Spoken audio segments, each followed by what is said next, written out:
What's going on, everybody? We are back. Another episode for you this morning. I try to do this when there is a potentially sensitive nature of the topic, so I'm going to give a little bit of a spoiler alert. Today's episode is largely based around somebody's abuse, a man named Nick Middaugh, to be specific. If you are somebody that experienced their own abuse or is triggered by somebody talking about that, use the episode with caution. Not saying avoid it. It's just a really heavy topic, and I know that it has its hooks in some people and can elicit reactions from some people that they may not want to relive on their own. They do a better job if they're doing that with more of a little guided process through counseling and therapy. So, again, today's episode is largely about Nick's experience and journey through that and what he has done after that. And I will leave it at that. So before we get into it, though, let's pay the bills real fast. Stick with me. Today's episode is brought to you by Montana Knife Company. Obviously, they have their roots here in Montana. Founder Josh Smith, who will actually be the guest of the show next week, talking about their new tactical line that they have, not getting ready to come out, more of a restock, but we'll get into that next week.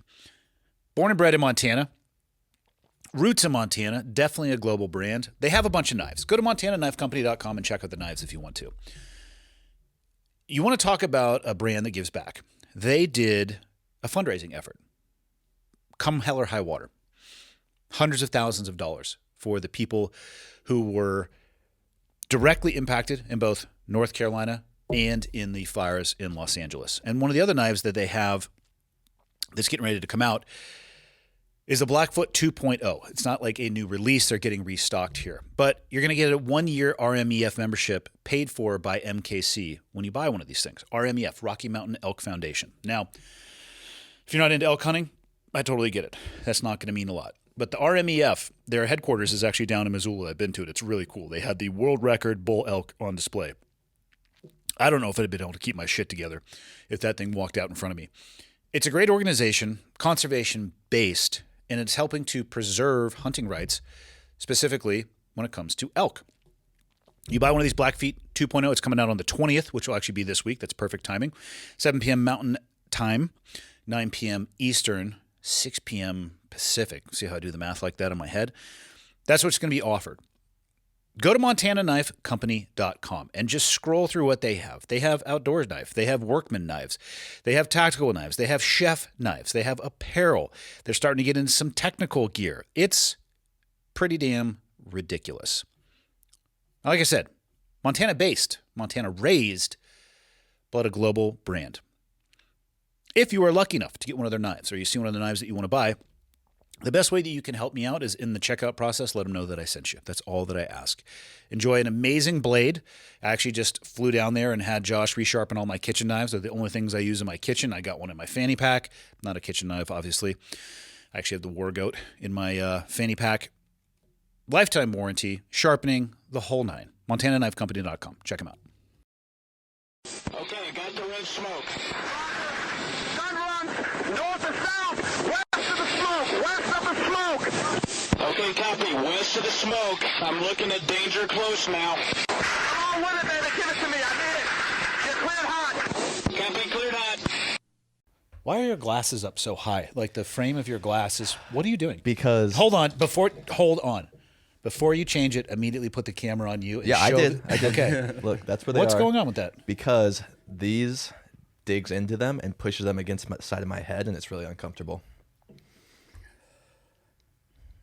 You are a ferocious pussy. You can't even talk because you have perfect eyesight. I can't even look at you with it. Your glasses are at a 92-degree angle up from your nose. Do you feel smarter? Yeah, when I put the glasses on. Yeah, I know I'm not, but I feel smarter. Do you actually need to be wearing those right now? It's distracting me. Can you face away from us? I do need to wear these. If I don't have these on, I can't see shit. Are you nearsighted or farsighted? Nearsighted, really badly. But hold on, doesn't that mean you can see things far away? No, it means I can see things near. God damn it. Because of the name, nearsighted, you know? So since you're looking at that screen there, can you take those fucking ridiculous glasses off at the angle you have them on and just do it without them? No, because now I can't. I don't need you to see me. Look at the screen in front of you. No, I can barely make out text on the screen right now. How do you even live life? It's very difficult for me. At the age of 23, your eyes are already failing you. 25, first of all. You understand your life is on a downhill trajectory, right? Yeah. No, trust me. You've already reached the peak of male performance of what you're capable of. Now your shit's downhill. You have tortoise-shelled, angled glasses on. When are you going to order the ones from the movie Casino like I said I would buy for you? Because those things are amazing. I thought you were buying them. This is what I deal with. I told him to get me a fucking link and I would pay for it, and you never sent me the link. To be fair, I completely forgot about that conversation. I need you to face away. Fair enough. Nick, what's going on, man? Hey, how you doing? First time in Montana? First time in Montana. Yep, Did you get in last night? I did. So you saw probably nothing? I was like, man, I was checking in my hotel. I'm like, man, these mountains are going to look really cool, like, when I wake up. But right now, nothing. So Michael, where are the best mountains in Montana? I know we're at the northern end of at least the United States in the Rocky Mountain range, but we don't actually I'd say Glacier National Park. There's some amazing topographical relief there. Here in the valley, you can see on the eastern side, which is the beginning of the Bob Marshall Wilderness, right? Actually, you have to go deeper, right? Because Hungry Horse Reservoir. Well, yeah. If I'm remembering correctly, the side of the mountains we can see is the beginning of it. Okay. Is the western side of it. Okay. Yeah. And it's still, honestly, though, not that impressive. Like, if you want postcard Montana, I'd say go into Glacier, right? Yeah. Yeah. You're going to get, like, sheer faces, topographical relief. Here's, especially out west, it's kind of just like rolling hills, and the east is a little bit more vertical. So fair enough. Yeah. bring your wife back, like we were talking about. Yep. If you want to see all of Glacier, June, July, because it takes. July. You You want to go on the Going to the Sun Road, which takes them a very long time to bury or unbury from the snow that falls every year. Okay. So you guys get a lot of footage of snow up here. Yes, not necessarily here in the Montana, valley. but- It's up on the mountains, though. Glacier, Glacier's probably a higher elevation than us, especially the Going to the Sun Road is. Yeah, but for anybody listening, that's if you go to Glacier, that road is pretty goddamn cool. If somebody ever tells you, though, that the Highline Trail is about 3 miles long, they're a fucking liar. Okay. And I got stuck on that 3-mile hike one time, and halfway through it, when we were 5 miles deep, I was very upset because there was no shortcut to end it. No. And we just continued the other 5 miles. So, whatever. I digress. Fair enough. What do you want to chat about? The main thing is, they got a book coming out, Suffering in Silence, Male Childhood Sexual Abuse Survivorship. That's a good title. Suffering in Silence is just a really good title for men. That Yeah. could just be a book about men. Pretty much, yeah. And I Yeah. mean, I've also found that a lot of people have that book title too. But Do they? Yeah, at least on Amazon, it seems like it. But Did you consider, and I'm asking these questions, I don't know anything about being an author. sure, Did you consider changing it so it would be dissimilar to the other titles that were already out there? not really. To be completely frank with you, I didn't even look at what the other titles were. I was just like, this sounds good. This is kind of the theme, and went with it. Are you self-publishing? What route are you going? Entirely self-published. Okay. How was that? I feel like it on the outside could seem very achievable and easy, and then I feel like the closer you get and all the steps you would need to take, it would get more complex. Yeah. Honestly, I mean, the book started, when I really started writing it, at some point, I decided to keep a journal for my kids. And that's kind of like what this, and I'll get into why it's, like what the process is. But it began as a journal for my kids. And then as I kind of progressed professionally, like it became almost like, well, hey, I've kind of, I've been an alcoholic. I've got the CSA stuff. I've been through some trauma in service. Like, why don't I turn this instead into a memoir? And then I can kind of like hope somebody that will, read it can get something out of it. When did you start journaling? Probably specifically to my kids would have been like 2018. I initially started journaling kind of like in therapy around like 2015, 2016. So was the initial intent therapeutic, or are you just trying to get Yeah. your thoughts down on paper? The initial attempt was all therapeutic. Did you find that it helped? I think it does. I think it did for me because in a way you can kind of like put all your feelings out on the page, disassociate, come back and reread it. And there's something about that process that you can kind of like separate from those emotions a little bit. I think. How many physical journals have you written through at this point? At least 6. What do you do with the old ones? Put them in a box in the closet. Do you ever go back and look at them, or is that not part of the therapeutic process? It's supposed to be get it down on paper and kind of move away from it, or and I'm sure it's actually, it probably depends on the person. Right, yeah. Is it something you're, from a therapeutic perspective, supposed to come back and review at times, or you just get it out and move on? I'm not entirely sure. I mean, I think it is kind of subjective, like you said. For me, particularly like when I was writing the book, I'd go back and look. Because at first, I was like, oh, I should maybe include some of these journal entries or whatever. And then, like, sometimes it's just interesting to go back and look at, like, what my thought process was over the years. Yeah. With, like, particular concern to, like, all the years I spent drinking, like, what those journal entries look like versus, like, just kind of next to varying life events, How'd you find your way into alcoholism? Well. And what was the drink of choice? The drink of choice, I'm going to get made fun of, I'm sure, but It's potential. at first, I mean, I should probably preface this with like, just There's like no preface. Just what was the drink of choice? Fair enough. Michael likes rosé, so I mean, Rosé. he likes a nice bottle of rosé. He's a Don't fancy listen to girl. him. Yeah, don't listen to him. Milwaukee Best. So it was beer. Yeah. Yeah, Can you actually really get that cheap. shit face on that piss beer? Yeah. Oh yeah. Yeah. It was like 6 or 7%. Okay. You get a tall boy. I Back actually in would've- my day, back when I was drinking a lot, Yeah. you could get it for like $1.06. Okay. For A tall boy for like tall $1? boy. Yeah, oh yeah. And 6 or 7% alcohol? Yep. Oh yeah, giddy up. That's gonna get Oh it yeah. done. I was crushing it, dude. Like 4 or 5 a night. What led you into that? So I think like any troubled kid, I mean, maybe not any, but there's a certain amount of, I think, people out there, like when they have something happen to them when they're a child, they're more predisposed to just trying to check out. Now for me, just trying to check out was, I always had this infatuation with being at a party, being the guy that drinks, kind of numbing myself up. At some point in high school, as I was kind of running away from, what happened to me as a kid, it became more of a conscious effort that I'm like, hey, I'm going to go hang out with my boy Freddie and I'm going to get drunk so that way I can just shut everything off in my head. Were you And- thinking about it from that perspective of shutting everything off? Because I think in high school, saying like, hey, I'm going to go hang out with my boys and get shit-faced is not an abnormal thought Right, process. Right. And I mean, sure, there's some of it that was just fun, like it started out that way, I think, but I was raised in like a Christian conservative household. And my parents made a very like conscious effort to steer us away from the path of like alcohol and drugs and stuff like that. Isn't it funny how sometimes that steers you right towards it? Exactly. Yeah. Exactly. Be careful out there, parents. I'm not saying advocate for it, but sometimes the harder you push, you're leading your children towards things that they become curious about. Yeah. Yeah. And Did they drink at all? they did, but as a kid, if they did, we didn't see it. Me and my brother. Interesting. So Okay. I mean, there was a handful of occasions at like deer camp where I'd see my dad drink a little bit, but if we did see him drink, it was that or like on vacation. Yeah. And it was very minimal. What was his drink of choice? Samuel Adams. He's an IPA guy. I can't tolerate those. They're too much. The bitterness to me, it just destroys my stomach. Yeah, no. The best I could do is like Killian's or Voodoo Ranger. Okay. But So you Wisconsinites, is that the correct word?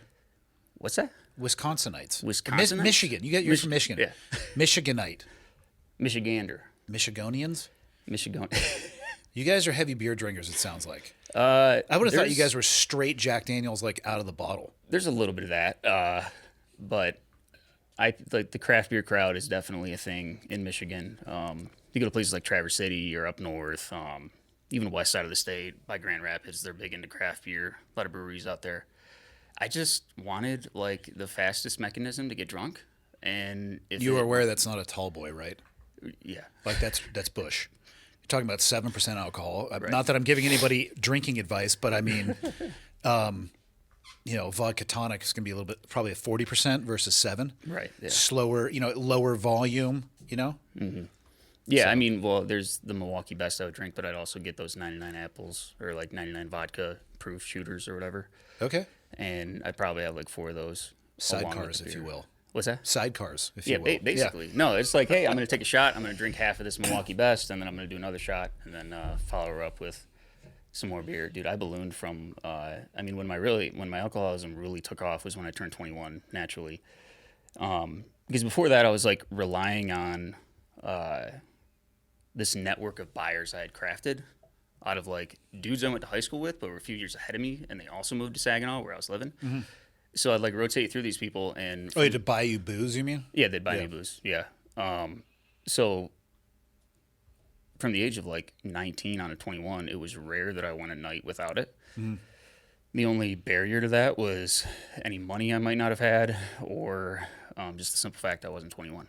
Once I turned 21, I mean, there was no more barrier except for money. How much weight did you gain?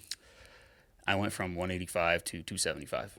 That's what I'm talking about. That's Yeah. varsity effort. Oh yeah, no, I was putting it Almost on. a straight 100 lbs. Yep, That's a lot of tall boys. very, yeah. It's a How long lot. did it take to get that off? I mean, right now as I sit, I'm at like 220, and I'm actually up a little bit from 210, thanks to the winter. Got to hibernate in Michigan. I don't think that's true. No, it's not, but Yeah. I like to think that. It makes it easier when I go reach for the kids' fruit snacks at 3 a.m. So, Be careful the lies that we tell ourselves. right. Yeah. No, it That's took a lot me of quite weight. few. It was a lot, and you know what comes with that too is, you know, as a kid, like I really had a lot of self-esteem issues, and I was very self-conscious about, you know, even though I was always, I mean, after 6th grade, I was in sports, athletic, never really had a problem with weight. You know, was a firefighter, was in good shape, and then all of a sudden I found myself at 275, and I can understand it. It gave me a different appreciation for being fit, and I can also understand like how hard it is to get that weight off for people. Yeah. Because you get up there and then you look in the mirror and you're like, oh my God, like I used to be this fit kid who would go into burning buildings, or I'd, you know, cut somebody out of a car or whatever it might be. And now I'm like fat, I'm out of shape, I, you know, run out of breath real easy, you know, going upstairs and shit like that. But the process to, you know, really start getting that weight off is, you know, I had like intermittent periods of sobriety. Where Did you just like drinking, or do you feel like you were actually an alcoholic? Because it is, those are different things. Yeah. I have some friends who just really, like craft beers as an example, Right, yeah. they just love the taste of craft beer. They have 1 or 2 probably every night. Now, is that an alcoholic? I don't know the technical description to that or the technical answer. Maybe if they can't go a night or 2 without that, perhaps they are. But some people just, it's part of their natural lifestyle. And for other people, the grips of addiction has them, and they're going to have, you know, physiological response to not having alcohol. Yeah. So did you like to drink, or were you an alcoholic? Both. Okay. That's probably a really shitty pairing, actually. Yeah, it is. No, I, like I said, you know, I was raised in this environment where like my parents were, especially as I got older, they're really trying to steer us away from, you know, the path of alcohol and drugs and stuff like that, you know, telling us like, hey, you know, you can go out and have some drinks at a party, but be safe, be smart, don't drink too much, you know, don't let it become a habit. Reasonable. And, you know, especially like growing up in church and in the middle of nowhere in Michigan, like there's a lot of that, you know, drugs are bad, alcohol is not good. That's a very general parenting statement. I don't think that's just the I middle think of so nowhere, too. Michigan. But, so I knew, you know, I knew that it probably wasn't the best path to walk, but I was in such a state of victimhood, you know, at a certain point, even though I knew it was wrong, it was like the conscious effort to just drink. And then once you get to a certain point, you're addicted. And there's a lot of things that changes, I think, with you physiologically as well as like mentally. Just once you're addicted, like your mental health, you know, it gets different, and you find different ways to kind of justify the continuance of that dependency. Yeah. And that was me, hook, line, and sinker. I couldn't go a day without drinking. Would you have physical symptoms if you did? Not in that short of a turnaround. Maybe a little bit. I'd get like a headache at worst. There really wasn't a whole lot of periods in my life where, I went without it. Now when I did have a few brief stints of sobriety, maybe it was like a week or a couple days, I tell myself, oh, I'm going to stop drinking. I'm not going to go back. This is a problem. I've gained all this weight. I'm not good to my family when I'm drinking all the time. Do you ever wake up super hungover, like I'm never drinking again? Yeah, and then I go right back to drinking, dude. Oh, I know. That's the most common, probably the most common time ever for human species to say they're going to stop drinking is when they wake up feeling like shit. And it usually lasts, in my experience, 12 hours. Yep. Yep. About 12 hours. I'd be back in the checkout lane getting more stuff. And the hangover, like, especially after you get sober, like, you realize just how shitty you feel every day for years. And then you're like, wow, I don't have to, like, run to the bathroom or, guzzle a bunch of water to feel normal or deal with this headache. Like, I drank a good amount. I've never had an addictive personality. And the community I came from, I hesitate to say that it was a drinking culture, but the reality is it was a drinking culture, even though they would sit there and tell you, hey, be responsible, be smart, but also be at this kegger, and you better not be the first person to leave. It's very conflicting information. right. It got its scripts into some people and other people not. For me, I've always been take it or leave it, but I drank pretty heavily in my early 20s, and I would say even 30s, and now I drink so infrequently now, and I feel so much better. Oh, yeah. I have nothing against it. Like, I love having a glass of wine with my wife, Leah, and time and place, but man, you wake up, you're like, fuck, I don't know. Also, I suffer from AGE, also known as age. Yep. So as that continues, Michael doesn't even understand this yet. He's a fucking 23-year-old. But yeah, things impact you differently. Now I would rather actually be functional and productive and be able to think clearly and wake up feeling rested as opposed to feeling like a monkey shit in your mouth. Mm-hmm. So fair enough. Yeah. When did you realize, or do you remember the moment where you told yourself this is enough and you were going to have a change in behavior? Yeah. I told myself that all the time. Yeah, but when did it stick? For when it stuck, it was shortly before my second boy was born in 2021. I ended up quitting about a month after he was born, so September 9th. And I had just had enough. I realized at some point before that, and I mean, my story, you've got suicide, you've got suicide attempts, you've got this addiction, you've got all sorts of trauma, you've got the childhood stuff, and I've got the stuff that I went through as an adult, and just really poor mental health. But essentially around that time, like, I realized, like, hey, I need to be the dad that I want to be.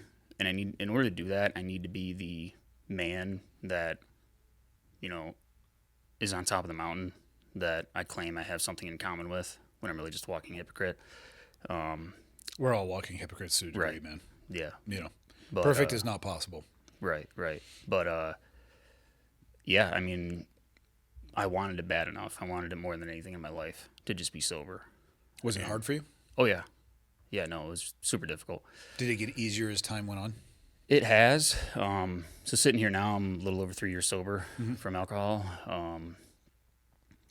I mean, it was rough at first. I mean, headaches, shakes, just. So the physiological symptoms were there. Oh yeah. Yeah. Yeah. Irritable, and then you have this whole other, aside from the physical symptoms, you have this whole other aspect of, like, now I have to cope with life like a normal person Yeah, in does. 4K. Yeah, and there's no retreat, and I can't just shut things off. So now I got to figure out how to do this, and on top of that, just the normal daily stresses of life, raising kids, working a job, whatever. There's all this trauma that I've been burying, in the bottom of the bottle for so long. So now I got to work on that. Now that's confronting me, and I have nothing to soften the blow, so to speak. Man, that's a shotgun blast to the face. Yeah.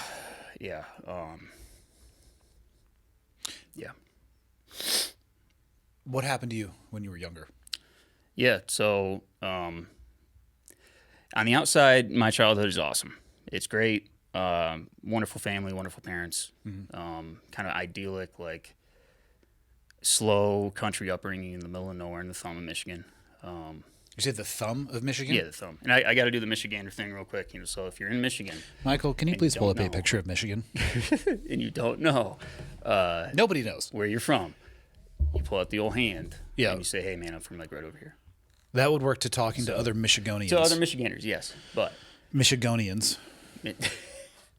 That's the thumb? yep, that's the thumb right there. What if you're right-handed? Well, that doesn't fucking work, does I it? guess, I mean, I mean, look at what you just did. That's backwards. that's fair. Okay, fair Yeah. enough. Fair enough. Yeah. I worry about Michigonians who are right-handed. Okay, so you're from the thumb. I'm going to call that more of a lobster claw, to be honest. Lobster claw. I mean, Look at I these. suppose it's subjective. Petoskey. Mackinac. Petoskey? Hold on, say that again? Petoskey. Okay, what's that fourth letter? That's an O. Yeah. Why did you just say ah? I don't know. I think it's just our accent. I don't know, man. Am I losing my fucking mind here, Michael? You've lost your mind a few long that time are ago. like- Yeah. Mackinac City. Yeah, You got up there, Mackinac Charter makes City. sense because the NAW. Yeah. Petoskey, that's pedo ski. Pedo ski. Pedos. From what I've heard, and I have no idea because I'm from there, so like how can I even tell? But from what I've heard, we put a lot of emphasis on our vowels over there. From what I've seen and known you for 10 minutes, you guys say shit that isn't real. Because that's Petoskey, Petoskey. And you said Petoskey. Petoskey, yeah. All right, maybe the map is wrong. What the fuck do I know? Michael, scroll down. Is it the Gulf of America yet on this map?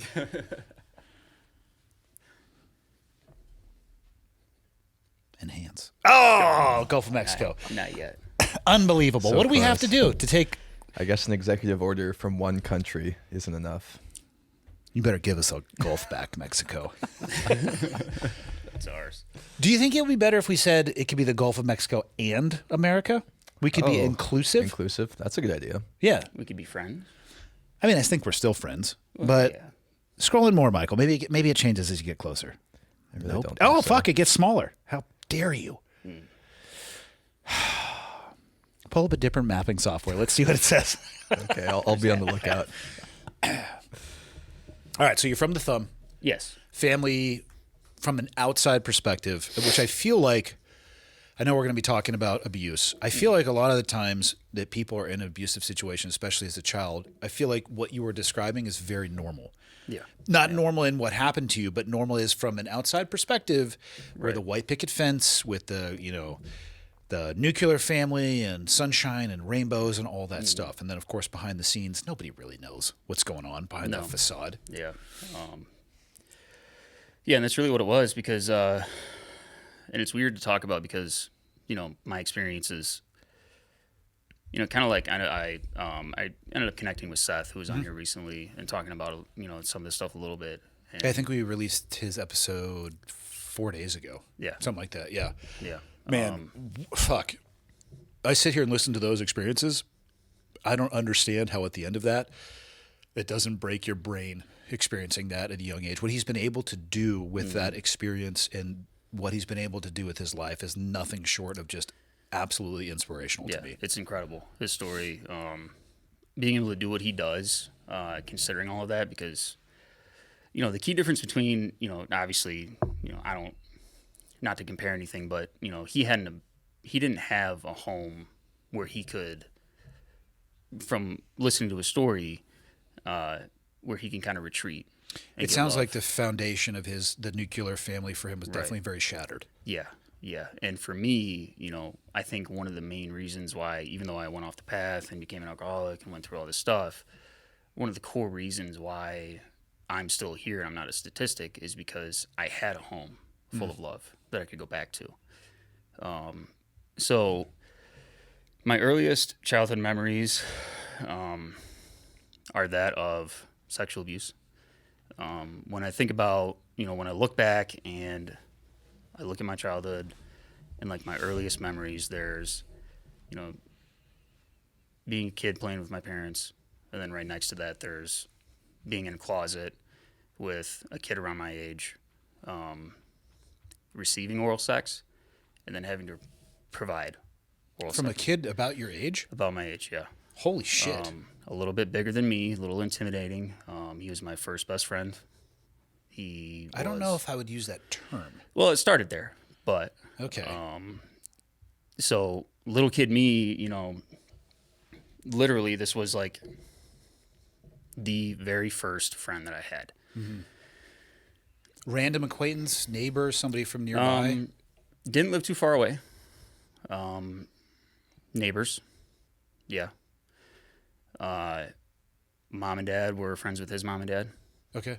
And we spent a lot of time because of the close proximity and the closeness in age. He has several siblings. I have my brother, and we kind of were bracketed in that age group. How old were you guys at this time period? Best I can tell from what I can remember, I was either 4 or 5. I don't know if I have any memories from being 4 or 5. Yeah. Not to jump around, but did he have a history of being abused? So the fun part about this is, like, I have not talked to him. I haven't talked to his family. That's something that I might do in the future. Well, I ask because at the age of 4 or 5, I struggle to remember anything in my life from that time period, but there was nothing of a sexual nature that I ever remember thinking about at that age. Right. I was probably trying to fucking put together a Lego wall. Yeah. Yeah. So- Lincoln Logs, kid shit, right? Yeah. Well, so that's kind of what I've arrived to, just based on the research proposal I wrote during college and what I've written in the book, and just kind of like trying to understand this issue more. That's obviously shocker. That's not normal little kid behavior. Is it abnormal though? And again, I don't know how much would be required to be normal and how much would be required to be abnormal. Most of the time that you hear child sexual abuse, it's from an adult or at least a drastic difference in age. Right. This is, I think, the first time I've heard about or talked with somebody where it was actually somebody very similar in age. Right. Yeah. Yeah. You've got a couple different kind of perpetrator classes. CSA is defined in part by anybody that, a minor either receiving unwanted touches or exposure to sexual themes by another minor or an adult. So what he did essentially is a product of the grooming behavior that I am sure that he was undergoing. That's what I was going to say. How would he know? How would he even know? There's no doubt in my mind, especially with the grooming behavior that spilled over onto me that kept me quiet. There's no doubt in my mind that he was being sexually abused. None whatsoever. And you'll actually find a lot of times, well, maybe not a lot of times, but the way that I think about it is you kind of have like these two branches out, and I'm not an expert. I'm just a survivor who went through it and then did some reading and was trying to raise awareness. But you have kids who are being sexually abused, and perhaps they don't know what's wrong. So then this is kind of the outcome: is you have them doing it to other kids, whether they're younger or as his first friend, as his best friend, he probably thought it was something that we would do. If you try to look back in like little kid mind, but little kid mind is not necessarily tooled in the sexual direction like that. Right. Yeah. Yeah. So just with the that's why I was asking about if he had a history of abuse or not. I mean, it wouldn't shock me either way. I guess it would make a little bit more sense. Not that you can make sense of it, but right. I guess the breadcrumbs would be a little bit easier to look for in a trend line. Yeah. So whoever was doing it to him, I think the reason why he knew like how to do it to me first and then get me to do it to him was because that's probably what was happening to him. I think. So is the book out? It is. It's on Kindle or Amazon. Do you mention this in the book? I do. So reader discretion advised. You might want to contact this person because people might be able to reverse engineer who you're talking about. Yeah, a little bit. I've taken some precautions to not expose them because here's the thing: like, I don't blame him necessarily. What he did, I think, set me on a path that really messed with my mental health and everything over the years. But at the end of the day, he's a victim. You don't know that actually. I don't, but that's my assumption, is that somebody was doing this to him. Be careful with assumptions. Yeah. You know what I mean? That's why it might be better to actually to talk with the individual. Again, I'm not trying to give you advice by any stretch, but Right. it's sometimes people are just broken. Mm-hmm. You know what I mean? Absent like Jeffrey Dahmer. I don't know what the fuck happened to him. Right. Or John Wayne Gacy. And I'm not that I know these particular individual cases incredibly well, but some people are just fucking sociopaths. Mm-hmm. So it's possible that he was like that because that's just the way that he was. It's also possible that he was being abused. Mm-hmm. If he was being abused, he may need to hear from somebody like you. Maybe. You know what I mean? To help him deal with the shit that he had to go through as well. Yeah. If he wasn't abused, then he's a fucking sociopath, and you may want to know that. Right. So, especially since you Right. put him in a book. Yeah. Yeah. No. And I don't reference him by name. I leave out a lot of details. I would even point. Obviously, there's people out there that are going to sleuth, but I've tried to be very careful with leaving out some identifying details because I don't have any ill will against him. I've thought about, I'm kind of at this point in my journey of like healing from all of this stuff. Mm-hmm. I've had the thought of maybe talking to him, and it's just it's a little bit daunting, and there's like a push and pull as to whether or not I should. It's just kind of, I don't think there's a wrong answer. yeah. And I don't know. I mean, is it necessary for my healing, or like what's my motivation to do it? Is where I'm kind of stuck. Because I've reached a point where this stuff bothers me a lot less than it used to. I've gone to therapy. I'm continuing to go to therapy.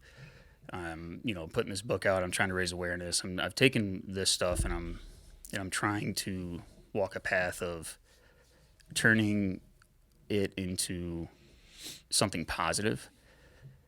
I'm not sure if that means I need to have a conversation with him or not. Yeah, it's a fair point. I don't know. How long did it continue for? Well, there was multiple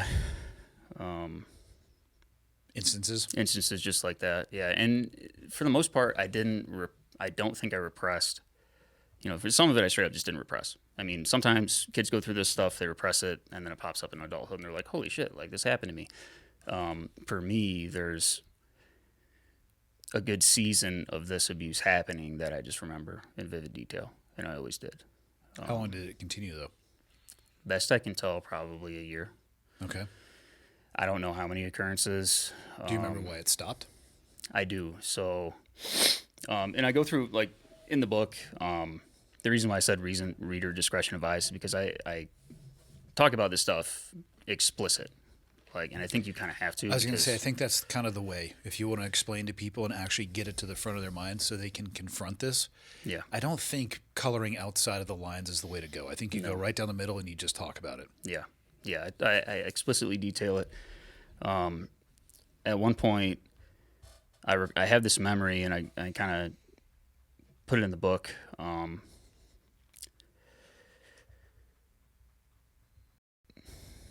Standing next to the sink with my mom, and I'm like a little kid, and I end up, being scared that she's gonna find this stuff. But little kid me knows that this is what's happening is wrong. Like it makes me feel gross. I don't like it. Like there's a pit in my stomach, and I don't understand these feelings at the time, but like I just know it's not right, and it's not good, and it doesn't make me feel good.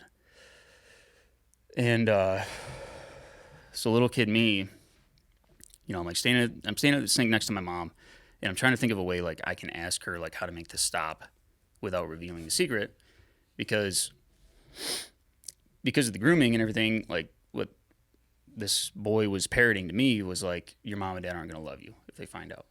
You're not going to be able to. This is from a 5-year-old? Yeah. Fuck, I don't even think I could talk when I was 5. Yeah. No, it's damning, and that's kind of that's the nature of this issue. Is it's just evil. So I'm standing next to my mom at the sink, and I remember asking her, I'm like, hey, if this boy's doing something that if he's playing a game I don't want to play, like how do I get him to stop? And she's like, well, just tell him you don't want to play anymore. And I'm like, okay, like wipe my forehead, like she didn't find out. Okay, like maybe this can get it to stop. And I remember on one specific hangout day or whatever occasion, I'm upstairs and he goes to undo his pants and he's saying, hey, I want pee-pee time. And I'm like, I don't want to do that. And he says, no fair, my house, my rules, like all these little kid phrases to negotiate, I guess. And I said, well, then I'm going to go home. And then after that, like, I remember he would still chide me sometimes to try to get it to happen. And I just didn't. I was like, no. And, you know, talking about this in hindsight, you can apply a lot of, like, understanding. But at the time, like, I'm just a little kid. You know, I don't understand the gravity of what's going on. I'm just like, I don't want to do this anymore. But it stopped him. What's that? It stopped him, though. Yeah, it stopped him, though. Yeah. Did he have any other close male friends? Did he have any other close male friends? People he hung out with like you? I think he had a few. And the reason I asked, like, again, I don't know if it's a right or wrong thing to reach out and try to find answers from this person or confront them, but it's possible that you aren't the only person who suffered through this. Right, yeah. It's possible that, we are hypothesizing at this point, or I am, that this behavior might still be continuing to this day. Yeah. Yeah, and that's part of that other pull, you know, push-pull to go and talk to him is because, you know, what if somebody else in the community is under threat, you know? And I'm not, to be clear, I'm not saying that he is like this. Today, I don't know. But, you know, is it continuing? Or did he go down the path that I went down where it was like, this is fucked up, this is wrong? I don't know. So there's some answers there that I would like, but, you know, again, I'm just kind of in this place where, do I really want to have that conversation or not? And I think I'm leaning towards yes, but I don't know. You know, I can see the fruits of it, get answers, pick his brain, see what was going on. Maybe there's some justice there if the person who was doing it to him is still out there and alive. Or if he continued to do it to other people throughout the course of his life, you could at least help them unpack that and maybe find justice for those people. Yeah. Again, that's a hypothesis on my part. Right. Once you told him no, did his behavior around you change? Did you guys stop hanging out as much, or was it just that portion of when you would hang out would change? Just that portion. So, again, close proximity, family, friends. The part of the story that's, I mean, there's a few aspects of it that are kind of dark, but I ended up growing up with this kid as friends. You know, trying to think back to before I was a preteen or a teenager, I didn't always like hanging out with him, and I had other friends that I preferred hanging out with. Because, like, we would hang out, and there's this elephant in the room, and we never talk about it. We're little kids. I still don't understand what's going on, other than I desperately don't want anyone to find out. So, yeah, I end up working for that family on their farm, and I'm in this close proximity with him growing up as friends up until I'm like in high school.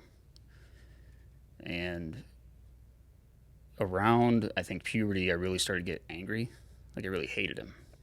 Didn't want to be with him, around him, didn't want to hang out with him. But there was almost like this pressure there because of, you know, my parents being friends with his parents, like, to hang out. And eventually, you know, like, some circumstances changed that, we'll just say there was some proximity changes, because I don't, again, you know, I'm not trying to expose who they are and whatnot. And I didn't have to hang out with them as much, you know, so I kind of went my own way. And then when I graduated high school, I split, and then moved to Saginaw, was no longer anywhere near that area. So, you know, going home to me, that's why I titled the book like Suffering in Silence and it's not just about me, but it's about male survivors in general. But I was in a position where this shit was playing through my head every day. And I didn't feel like I could tell anybody. And then I'm also like forced to hang out with my abuser. And so when I go back home now, it's like it's a weird feeling of going back to this place of, well, here's this trauma, and then, but also like, here's this beautiful home I grew up in. When did you tell your parents? So my mom and dad never found out. I ended up telling them 2 years ago. So I was reticent, meaning so completely silent. Reticence, just for the listeners, is a term we use for, the duration between the abuse and disclosure. What you said in your email for men is almost 20 years. 20 years is the average for men. Yeah. Which goes back to my, my initial comment that was kind of in jest, but mostly serious, that Suffering in Silence should just be the title of a book about guys for the most part. Yeah, because we don't... And it's not a good thing. It's not a fucking good thing. No, it's not. But our capacity to do it is astounding. Mm-hmm. Even in the face of like, hey, this is a really bad idea, and if I continue to do this, my life's going to be fucked up. Cool, I'm going to keep doing it. Yeah, I'm going to keep doing it. Yeah. Okay, so two questions. How did you decide you were going to tell them? Or that you needed to, and then how did you tell them? Right, so around that period of my life, I'd been sober for a year. And I went to therapy for, I found this therapist initially when I was trying to process some of the trauma. I went through working at Sparrow Department of Public Safety as an officer. And I kind of casually mentioned to her, because I'm going to school for social work and I'm doing this therapy. And I kind of casually mentioned to her, I'm like, hey, I have this shit that happened to me as a kid. And I'd kind of like to work through that at some point. But like right now, let's just focus on service-related stuff. And so I got through that, and then we started to unpack what happened to me as a child. And there was some conversations about disclosure to my mom and dad. And around the same time, I was writing this research proposal into male CSA. And I just kind of saw it as this necessary path, I guess, that I needed to get to. To jump back just a second,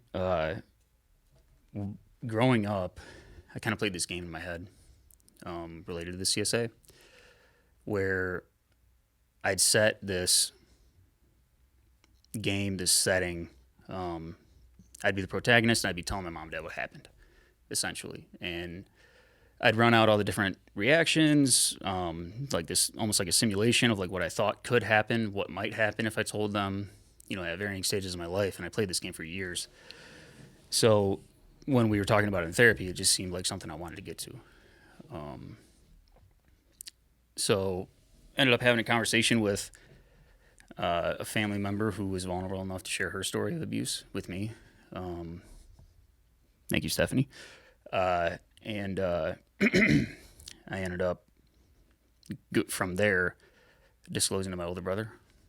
And from there, he was kind of like the trial run, because there was a lot of fear associated with even just telling him. For sure. And we can get into the kind of the fears associated with disclosure. But a few months later, I ended up kind of typing up this letter, like feverishly, and trying to figure out like what's the best way to try to disclose something like this. And so I go through several editions of this letter, and I'm like, you know what? I'm just going to take the letter up there with me, and I'm going to give it to them, and we can have a conversation. They can read it, because I wasn't sure if I was going to be emotionally stable enough to talk. That's a smart way to think. I wouldn't have thought about that. Can you you can deliver the message and just let them ask questions from there. Saves you the emotional burden of trying to go through it. Right. Yeah. Smart. Because I wanted to be able to like give them this sensitive, loving delivery, and I wanted it to come across a certain way, and I just wasn't sure I'd be able to talk, because of the emotions and whatnot. So is that what you ended up doing? Yeah, I ended up giving him a letter and had him read it, and we had a conversation. It was rough because as I got older, like going into adulthood, because as a little kid I had this fear of people finding out because I thought I wouldn't be loved. I thought I wouldn't have a family, like all that stuff. Well, those fears evolved into, at some point, like, I don't want to hurt my mom and dad with this, coming to them years and years later. And I realize now that fear is, silly, but that's, as an abuse survivor, that's kind of like some of the stuff you think about. That's what keeps you reticent. At one point I decided, like, I'm just going to live with this. I'll just take it to the grave. Like, I don't have to tell anybody. Did you have kids at that time? Yeah. Would you have wanted your kids to do that? No. And I think that's also part of what is a motivator. First kid was born when I was 21. That's a shit show. Yeah. Oh, yeah. Because you're still a kid yourself. Right. Well, and that's the thing, too, is looking back, like, so my daughter's about to turn 2. And, we had 3 kids. They're awesome. I love them to death. And How old's your oldest? he's 7. Yeah. There's benefit to having kids that young. Like, you're going to be, like right now, my kids be like, Dad, let's go ride motorcycles. I'm like, fuck yeah, let's go ride motorcycles. Right? If you have kids in your 50s, you might have a month where that can work for the rest of your life. Yep. Pros and cons. But it's tough when you're young because, at least for me, I didn't know who the fuck I was. You know what I mean? I'm still growing up trying to figure out who I am as a person and as a man, and I have children.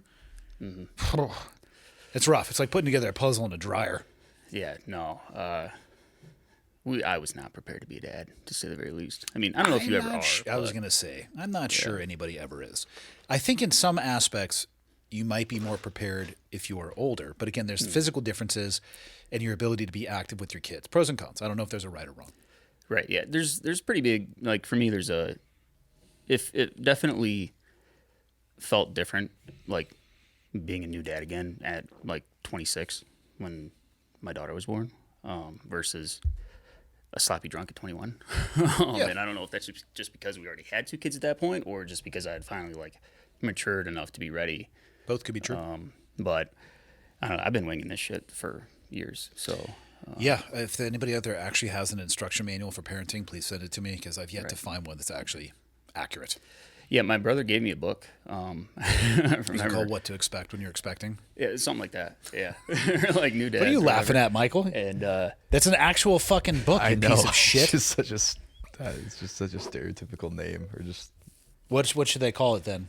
no. I was just funny. Genius boy I with wasn't saying fucking slanted glasses. What should it be called? A book for parents who are expecting their first kid. What should they call it?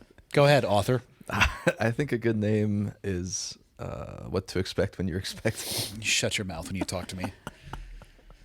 This is the shit I have to deal with all the time. Low budget Jamie. I don't know. God. I mean, It's like laugh. It's probably one of the most published books about having kids ever. And little, tortoiseshell glasses over there is laughing about, advancements in human society. But I don't know. he gave me the book. I didn't read it. Yeah. Which is kind of shitty, but I guess at the time I was just like, I'm just gonna see how this goes. Which, to be clear, I'm like, hey, go read books if you think it helps you. I don't know. It can give you some answers onto common situations you might find. Yeah. What I have found in my own kids is, especially as they get older, they're all so unique. Things express in different ways, and you just kind of you do the best you can. Yeah. I mean, that's at the baseline level. You're doing the best you can. Pretty much. Yeah. Go back to when you gave your parents that letter. Yeah. What'd they say? Well, my mom tried to read through it, and I was sitting on the couch kind of across from her, and my dad was like next to me. Did you have 2 copies? I did. I brought 2. I was gonna say, actually, I think I had 3. I was going to say, it'd be rough if you only had one and one had to read it, then share it with the other. You gotta take turns. Here you go. Fucking awkward. Especially if my mom's like losing her shit. And, like, Exactly. "Here you Your go." dad's like, what in the fuck am I about to read? What am I reading? And she kept looking at me, and she just was broken, and it felt very much like I was pulling this knife out of my chest and shoving it into hers. And she's in between sobs. She's saying like, "Can you just talk? Like, I can't read this." The reason I wrote this is because I can't talk about it. Right. So you're going to have to suffer through this one. Right. And my dad's silent. He's reading it, but I can see his eyes are wet. And the conversation becomes a glossed over description of what happened to me because I didn't want to give them the full detail. Why? I think probably like selfishly, it's not selfishly, it's not the right word, but I guess in my mind, I wanted to spare them of like the explicit detail of the actual sexual acts and stuff like that. What would you want if it was your kid? It's a tough question. I can see myself being like, no, you can't. I mean, you'd probably want to know. I tend to agree. Yeah. So kind of describing what happened to them, and then they're asking me when would it happen, where would it happen, how long did it continue, when did it stop, is there anything that they could do to help me, and it was more this moment of like we're all crying and I'm trying to comfort them, and they're asking me, am I okay now, and certain games would start like, what could we have done different, which doesn't give you any kind of reward. Yeah. Playing those games. And ultimately, it was super emotionally raw conversation, and all of the fears I had associated with that conversation were completely false. They embraced me. How it could have gone. Yeah, like how it could have gone. Like, would they see me different? Would they, the little childhood fears that would still ping up of like, oh, they wouldn't love me if they knew, and stuff like that, completely melted away. The stories that we tell ourselves are really dangerous, man. Yeah, I agree. And I mean, I've always been super self-critical, and I don't think that's a bad thing. right. I would rather have somebody be self-critical than have an absence of critical thought, Right, or yeah. ability to be self-critical and think they are just, the world's gift. I'm like, I don't know if you guys know this, but I'm here, so feel free to rejoice. I'll take somebody who is maybe a little bit too hypercritical than somebody who's not capable of being critical. Yeah.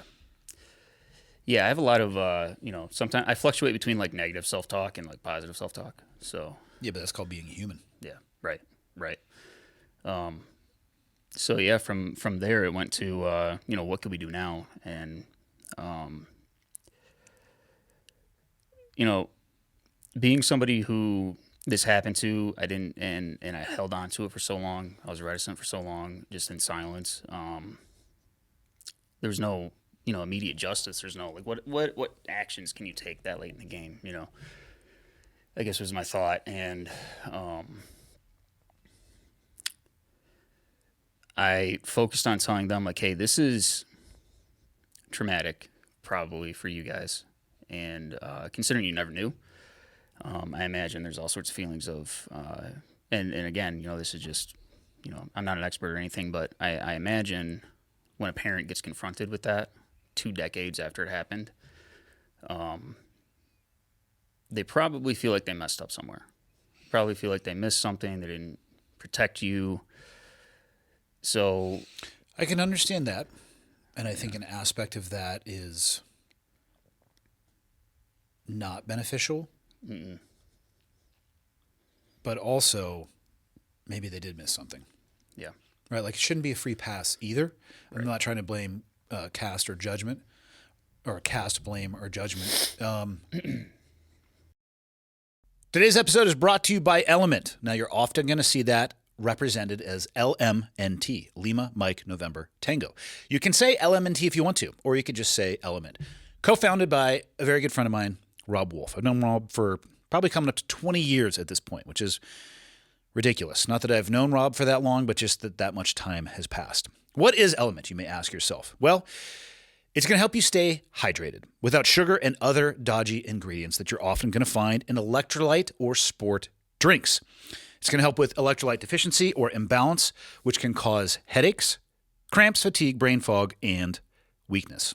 It is a zero sugar electrolyte drink mix. Two different ways you can get it. I have some of these packs in front of me. For those of you, the audio only, I'm shaking it. This is actually currently my favorite flavor. It's watermelon.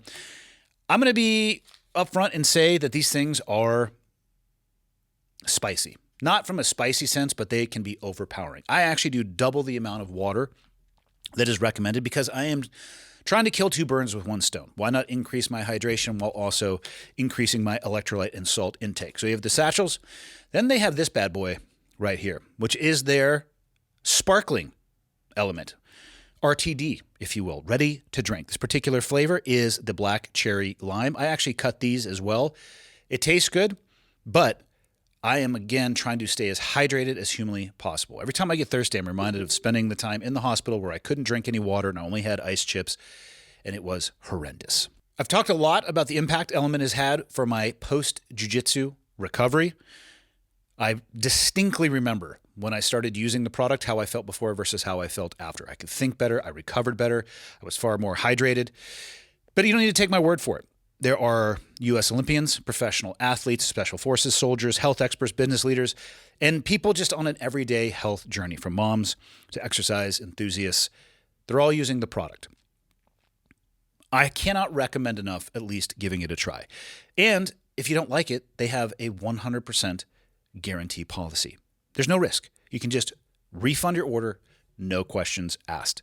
If it sounds interesting, if you want to give it a try, go over to drinklmnt.com/clearedhot. That is drink Lima Mike November Tango.com/clearedhot. What you're going to get with your order is a free Element sample pack with any purchase.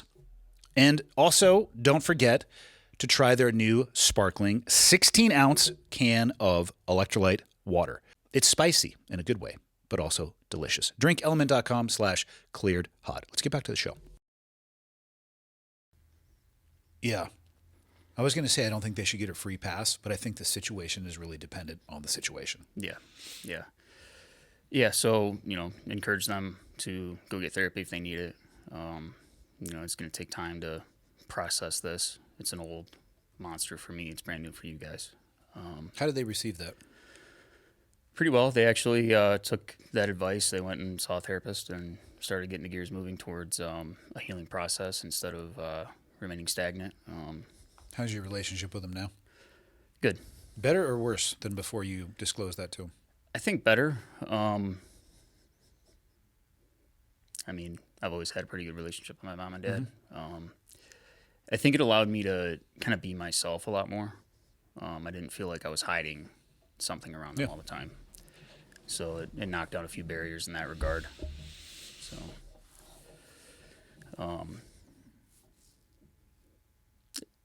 did they ever express a desire to go talk to that kid's parents? They're kind of on the fence like I am. They want to, but, something my mom says is like, she wants to go talk to him, but she's so emotionally charged about it still that she doesn't think it would be, beneficial. It'd probably just be some kind of fight, argument. That could be good content. Just thinking out loud. Trying to turn a shitty situation into something positive. I don't know. I guess you could monetize that. It could be a positive story. How about your dad? Where does he land on it? On talking to the parents, not the situation in general, but he's kind of right there with my mom. My dad's not a super emotional dude. That checks out. I should say, he's Navy. So veteran. he's a dude. Yeah, he's a dude. He's a Navy veteran. Just goes to work, comes home, doesn't express too much emotion. I know he has emotions. He's given me some words of wisdom and displayed emotions when I need it. But for the most part, he just kind of operates. He just does his thing, goes to work, comes home, spends time with the grandkids, and okay. But he wrote I asked him to write the foreword to my book, and he obliged. And something that he said was his perspective on what happened, and how surprised he was that it could happen out in a community like that. Oh, it happens fucking everywhere. That's the lie we tell ourselves, is that, there's two lies. One is stranger danger. Mm-hmm. It's the dude in the ice cream van down by the river, which I know that is real, but if you look at the stats, it is a fucking fraction almost everything else is people that you know. Yeah, That's the fucking lie we tell our kids too. one of the studies I quote in the book is it's exactly that. It's only in like 7% of cases the abuser doesn't know the victim. So Yeah. 93% of the time, it's mom, dad, sibling, Neighbor. cousin, neighbor, football coach, teacher, somebody in the church. I think the more current, there's a little bit of a dispute, I think, about the actual occurrence rate. And to be clear, like I write specifically about like the male cohort of CSA victims. Have we? CSE means child sexual assault, right? Or abuse. Child sexual abuse. Okay, just want to make sure. Childhood sexual Yeah, abuse. because I know we've used that acronym. I just want to make sure people know what we're talking Yeah, about. yeah. So in that cohort, though, you have like an occurrence rate that's suggested between 1 in 6 to 1 in 4 For men or for women? men. For men. Between 1 in 6 and 1 in 4. 1 in 4 would be 25%. Yeah. 1 in 6 would be Michael checking my fucking math on that, but I think that's like It's like 18%. 16% maybe. Yeah. But so when you combine that with like, hey, the average reticence of 20 years, you have a issue that I believe is far too rampant because fucking 16 to 25% is huge. Yeah. Of our young men that are going through. Well, let's look at the size of the population. I've kept quoting it at 360 million. I think it's 340 million right now. 10% of that is 3.4 million, Yeah. right? And that's half of the 16% or the 25%. If you want on the high end, what is 25% of 340 million? I don't know. Like Big number. Yeah. Bigger. Where's Glover when you need him? You know what I mean? I need the quantitative here. That's still millions of people. And the average among Millions them of people. is, they're not going to say shit for 20 years if they disclose it all. So, God, human beings can be so horrible to each other. yeah. Yeah. And it's a disgusting issue that, I think the first step towards really trying to combat it is it takes dudes being vulnerable enough to get out there and talk about it. I would agree with you on that, but as you were saying that, I'm thinking in my head, right? It's an issue. The math shows that it's an issue.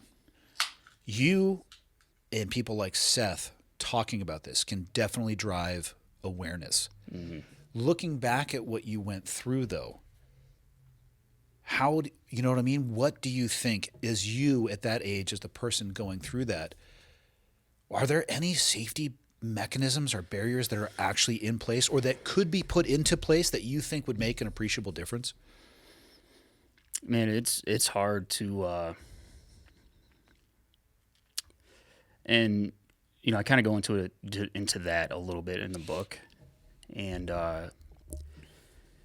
it's hard because it's really a wolf among sheep issue.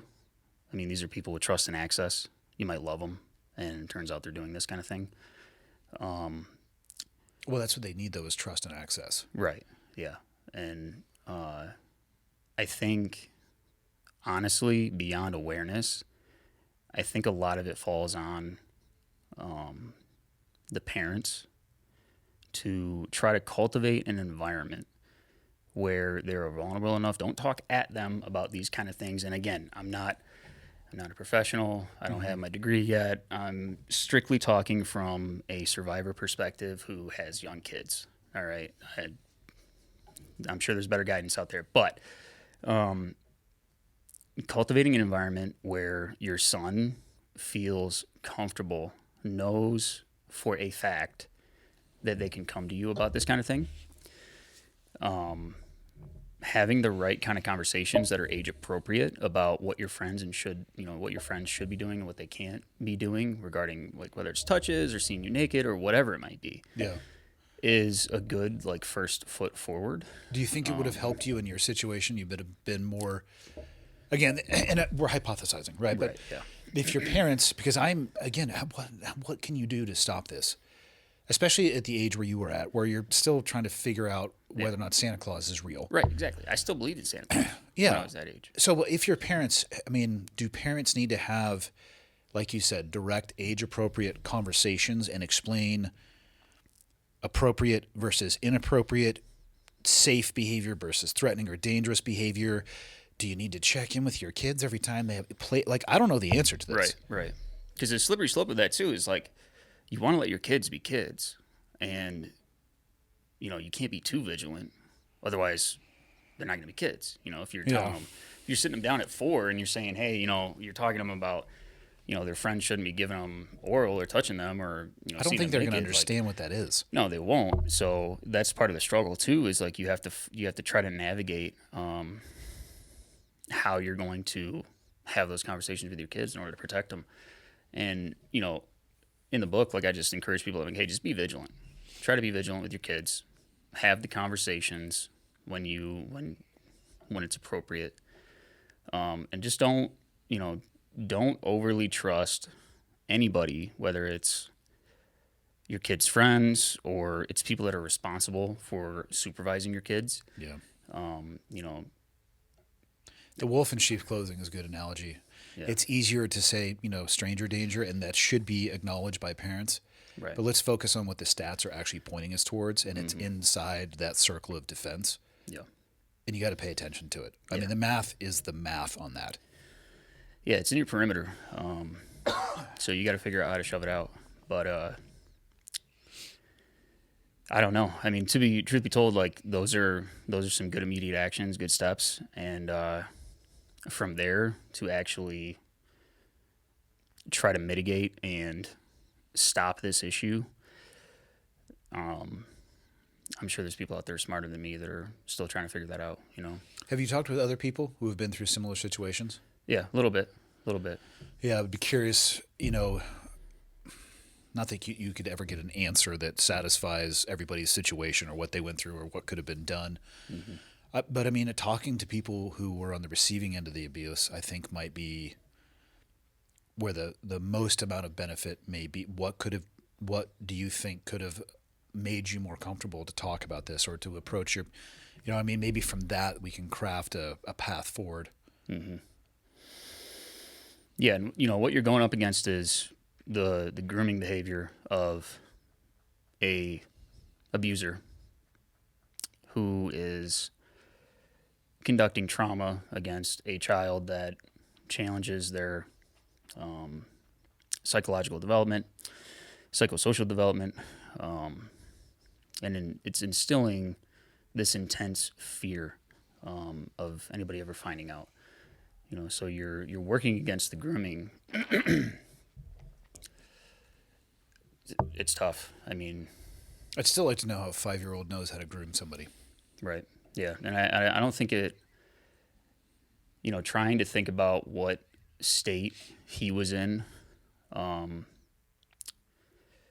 don't know, but I think he probably thought this was a normal thing to do with a friend. Where would he have learned that from? The abuser, whoever was abusing him. Yeah, because I find that to be, in my experience around kids and having kids of my own, I find that to be, my experience is the exact opposite of that. Right, yeah. Yeah. I don't know, man. I don't think it's possible to have all the answers, so I'm just kicking around ideas at this point. Right, yeah. It's such a perverse fucking issue too. It's just really what you have is you have a class of, when I was kind of like gearing up for the paper and the book and everything, I was going through a lot of different studies and reading some articles and stuff like that. And your perpetrator class is, while there's a few different types, a lot of times they're serial in nature. Mm-hmm. That makes sense. You're doing this to multiple people. Multiple kids. If you look at Seth's story with the guy that groomed him and everything, this trauma, I think, the childhood sexual abuse creates like a cascading effect where you have victims, and I don't know Seth's story beyond what he shared here and the conversations I've had with him. Yeah. But I speculate that the encounter he had with the 15-year-old that he talked about, that, they went through CSA, I would imagine that that's kind of how this can continue. That's what the cascading effect is. You know, abuser does sexual shit to a kid, abuses them, grooms them, is manipulating the shit out of them. That kid goes and does it with somebody else his age or younger, right? And that's kind of one way that this goes. And then I think what you have on the opposite end, because, you know, CSA is profoundly traumatizing to kids based on like the literature that I present in the book. Like, Yeah, it shatters their perception of what normal is. you're talking exactly, and you're talking about, you know, anxiety, depression. You're talking about the development of PTSD at some point. PTSD is common among male survivors of CSA, How could it not be? and you're like, it fucks you up as a kid, and so you either end up perpetrating the behavior. And again, I'm not an expert, but this is what I'm speculating: is you end up continuing the behavior to somebody else. Or you end up on this path, kind of like me, where it's like, that was really fucked up. I don't like that. And wherever you go from that branch, I mean, if you're able to get through without having brushes with substance abuse or anything like that, kind of like Seth did, then great. But a lot of times you have male survivors that they become alcoholics. You know, I think some of the stats that I had in the research prop, they're like 11.1 times more likely to become intravenous drug users. I mean, you're more likely across the board for substance use development. For high risk behavior, yeah. Yeah, and just all sorts of psychiatric disorders. I don't see how that couldn't be the case, especially with manipulation of what your normal is at such a young age. I would be shocked if that wasn't the path that somebody went down. Right. Yeah, and then if you add that to you have an abusive home, I mean, it's such a damning issue. And to kind of get back to it, like, yeah, I mean, I don't know how you stop that necessarily, but You test to see if a shotgun fits in their mouth. pretty much, yeah. Yeah, and that's the thing too, is as a survivor of this shit, knowing that somebody probably preyed on him and that's how this happened to me. You can test the shotgun in their mouth too. Yeah, I mean, in an ideal world, where firing squads are real. Oh no, you don't need a firing squad. This is just one person. There's one. Okay, fair enough. Obviously deputized by whatever authority would allow you to do this. Right. Yeah. I think there's been cases where, I think it was in Texas, like some dude's daughter got like raped, and he went and beat him to death, and he got off. Like, Michael, head over to YouTube, and you're going to look at, this is an older video that I've seen. This man's son was abused. The man who abused him was found guilty, and I don't have a fucking clue how you're going to find this on YouTube. So Is he it the one where pretended he's to at be the phone booth. Yes, and he takes a moving shot and smokes this dude right in his ear hole. I assume it doesn't show, but this man's my hero. Yeah. I am not advocating for any type of behavior, everyone. I am just talking about myself and how I feel when I see somebody who abuses others, specifically children, eating a projectile in the ear at thousands of feet per second. Actually, it's a pistol, so it probably wasn't thousands of feet per second. He's like pretending to be at the phone. 100% pretending. My man had no concern for the backdrop of his shot. Shot one-handed on a moving target. Thank God it was like 4 feet away. If you're able to find this, Michael, you're going to be a hero. I should be able to. What was the search term that you used? His name's Gary Plosh or Ploush or something. I don't know. Let's let the Michigonian pronounce it. I've seen it a bunch recently on social media. All the time. Is this it? Yeah, it's, God, you want to talk. I can completely and utterly empathize with that parent and their actions. I'm not saying the actions are okay. They're definitely not legal. But I understand how you end up pretending to be talking on a phone at a phone bank as they parade this motherfucker by you. First off, why would they parade him through a public space? Let's just talk about logistics here, people. Most of the time you see people when they're found guilty, they get cuffed right there and they get led out of the courtroom to like an adjacent room, which I believe is probably the jail or somewhere internal in the federal building. Right. This dude was like, hey, let's just go through the lobby. I think this is uncensored. So Yes! I can't play it on the show, but Why can't you play it on the show? because YouTube will probably take it down. How dare they? When did you become such a pussy? If you want this video to get demonetized, we can do that. I don't care about that. You don't? Okay. All right. Yes. Just saying. I'm pretty Why sure are they this is walking him through the full-blown. lobby? Why is he cuffed in front of his body? He's smug. Get Not it? anymore. Yes. Yes. Like, Pause, it's all right. Michael. You can Oh take yeah, notes. no, actually I no. got Here a we go. shot. Yeah, let's watch this again. If Here's there what is I actually here's what I some love. Pause. Absolutely nobody is doing anything to the dude laying on the ground. You're like, oh, thank God. I mean, first off, Like, fuck that. violated many rules of firearm safety, but Yeah, I'm of here course. for it. Absolutely, Right? yeah. Risk versus reward. Listen, completely and utterly illegal. Now they're checking on the guy. Hey, can you hear me? Listen to me through your third ear hole. Man can't hear Fuck shit. yeah. Oh. Fuck it is. you. That is what I'm talking about. Yep. Dead. Yep. Give him a little kneel. What you really need is you got to flick him in the eye. Let's make sure. Look at this. I'm a cop, everybody. I am a cop. Here is my badge. Why was he holding Here's that up? my Maybe he didn't want to credentials. get shot. There's a man dead. Fuck that guy. I am so here for that. Nope. Okay, cool.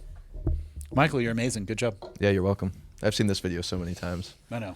Yeah. It's a pretty good one. I am not promoting this type of behavior. I'm just saying Right. that it warms my heart. Mm-hmm. Yeah. And that exact instance only. Again, I'm not saying anybody should do anything like that. I understand how, as a father, you end up thinking that that is what you're going to do. Yeah. No. And that's something too. Like as a as somebody who goes through CSA when you have kids. I mean, I think everybody fears their kids having something like that happen to them. So that's an interesting point. How do you deal with this with your kids? We had talked about, right? Do you have these type of conversations? What would you, if you know that this is possible because you lived through it, you've had the conversation, and you've had your parents ask you, what could we have done differently? Right. What is your approach as a father? And Yeah. also, what are your wife's thoughts? Well, so when I talk about when we talked about disclosure earlier, I wanted to say like I went 19 years without saying anything, and then I told my wife when my oldest boy started walking. So as a new dad, I'm sitting there and I'm watching him walk, and I'm like, oh my God, this is my number one fear. You know, if this should happen. Yeah, how again. could it not be? And some of the research that I've done suggests that men in particular regarding this issue have like a difficult time maintaining relationships, and especially when they step into a parental role, they have a lot of fear around approaching that topic because it happened to them, and those relational struggles can really dampen your ability to be a parent. In my case, when you're a sloppy drunk, it just adds to it. But you fast forward to eventually I tell my mom and dad 4 years later. But when with my kids, my 7-year-old recently had a piece of paper sent home, kind of discussing some of those issues From the school? from the school. Yeah, Really? yeah, So a proactive approach from the school. yeah, yeah. Were they sending that home to disclose to you as a parent of like what they were covering in class? Yeah, kind of. They sent it home. They wanted parents to go over it with their kids. Okay, so it was more, hey, we are making this request Yeah, from the school board, whatever it may be. We want you to talk to your kid. Okay, I I mean, give them a lot of credit for that. I was going to say I like the on the nose approach. Yeah, yeah. And Whether anybody does anything about that though is probably a different story. But I like the fact that they're addressing it head on. Yeah, yeah, and it goes over, like, hey, nobody should want to see you naked. Adults shouldn't be trying to get you to keep secrets, and it was a good little bit of information. So me and him had that discussion with that paper in hand, and it helped. But as somebody who went through it, I had a more developed conversation with him after that, and the main thing that I told him was, hey, no matter what happens to you, or no matter what you do, you can come to me with anything. I love you beyond measure. There is nothing that could ever happen to you that would change that. What if he was collecting human heads in jars? I'd be visiting him in prison, but Would you turn him in? it depends. What kind of heads are we talking? Like, what's the victim He's class? a teenager here. You open his door and he's wearing somebody else's skin like a leotard. Ha! What do you do? Initially scream, probably. Yep. Go, oh my God. Full Mr. Bill, just tuck everything. Which Either Michael has. Have you ever watched Silence of the Lambs? Yeah. You know who Mr. Bill is? God. No, I haven't watched it in a long God time. damn it. You haven't seen it? I have. It's just been a while. It puts the lotion on the skin, man. Oh, yes. I love the Joe Dirt version of that. It's hilarious. All right. But anyways, Your child is wearing another man's skin like a leotard. Or a woman, you can pick, and what do you do? There's nothing your kid could do that could change how you feel about him? I feel like you can either shut the door quietly and live with this monster. I'm fucking with you. Obviously, or you know what's wild is that some people, the skin with the leotard thing, and probably the jars is obviously a touch much, and I don't know what it says about me that I think about those things. But man, there's some parents out there who, here's an example for you. Somebody's kid decides to go fucking shoot up a school. Mm-hmm. Holy fuck. How could you ever say anything that is the most horrendous? Like, there's no excuse for that whatsoever. Do you still not love your kid? Do you still love, you know what I mean? Like, yeah, that's real tough. Fuck, man. That's got to be a nightmare. Yeah. I can't imagine. Yeah. I mean, as much as I was joking about the situation that I Right. gave you, there's actually people out there who live with that, and that's a fucking tough road to hoe. Yeah, it is. But yeah, so that's kind of the conversation I had with him, and then it's a lot of conversations between me and my wife about what to look out for. How about, does it change? Say they have a friend come over, or they're going to go over to a friend's house. I mean, one thing I probably would make sure is that there's no unsupervised time alone, right? But how do you control that at somebody else's house, right? It's Right. You can that lotus of control could shift depending on where the person is. Yeah, as your kids grow, like something I write about a little bit, it's like innately you lose proximity, therefore you lose some ability to protect them as they grow. So your oldest is 6 or 7, you said? He's 7, yeah. Yep. So my oldest is now 21. Their social circle has far more influence on them than I ever will anymore in their life. I went and saw my son today, and was talking with the guy that he works for, and it was my son's interested in getting a racing tracksuit for his motorcycle. Okay. And we were talking about his ability to find women that would find that attractive, and the difficulty of doing so, seeing a man fully clad in a skin-tight leather suit. And the guy goes, "Why don't you just tell him not to do it?" And I said, because he's 21. At this point, the best I can do is make suggestions and hope that some of them crack the door and he actually hears them. In high school, he was spending more time around his friends than he was with me. Whereas, you know what I mean? Like, the older they get, the less influence you actually have as a parent. Right. Which Yep. will keep you up at night. Yeah. No. He calls me bro sometimes. They're picking up all these little phrases from his friends at school. And When he calls you bro, just say back to him, "Hey man, don't be sus." don't be sus. Yeah. Hit him with that. That would fit actually. Yeah. Because he's like, bro, it's sus. He says stuff like that. He says stuff like that? Yeah. I learned all Oh, these yeah, terms dude. from my daughter, by the way. I don't know what any of this shit means. I hear her talking to her friends, and then I try to awkwardly repeat the shit that they're saying at times that I don't know what it means, but I know when it's not appropriate, and then I say it at those times. Yeah. Yeah. Fair enough. Yeah. It's very giving. Yeah, he's awesome though.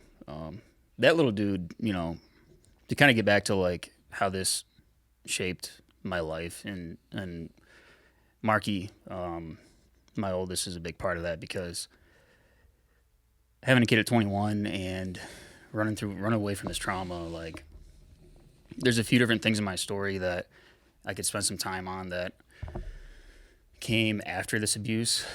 And I mean, man, it was just a miserable time. Like, I didn't realize it at the time, but, again, I'm thinking about this abuse all the time, every day, as a kid. And going into high school, like, I started having this really intense chest pain and didn't really understand why. Like, at first I thought I was dying, but, it's a little bit dramatic. But, Yeah, but what did you know? I mean, you're a young kid. right. And,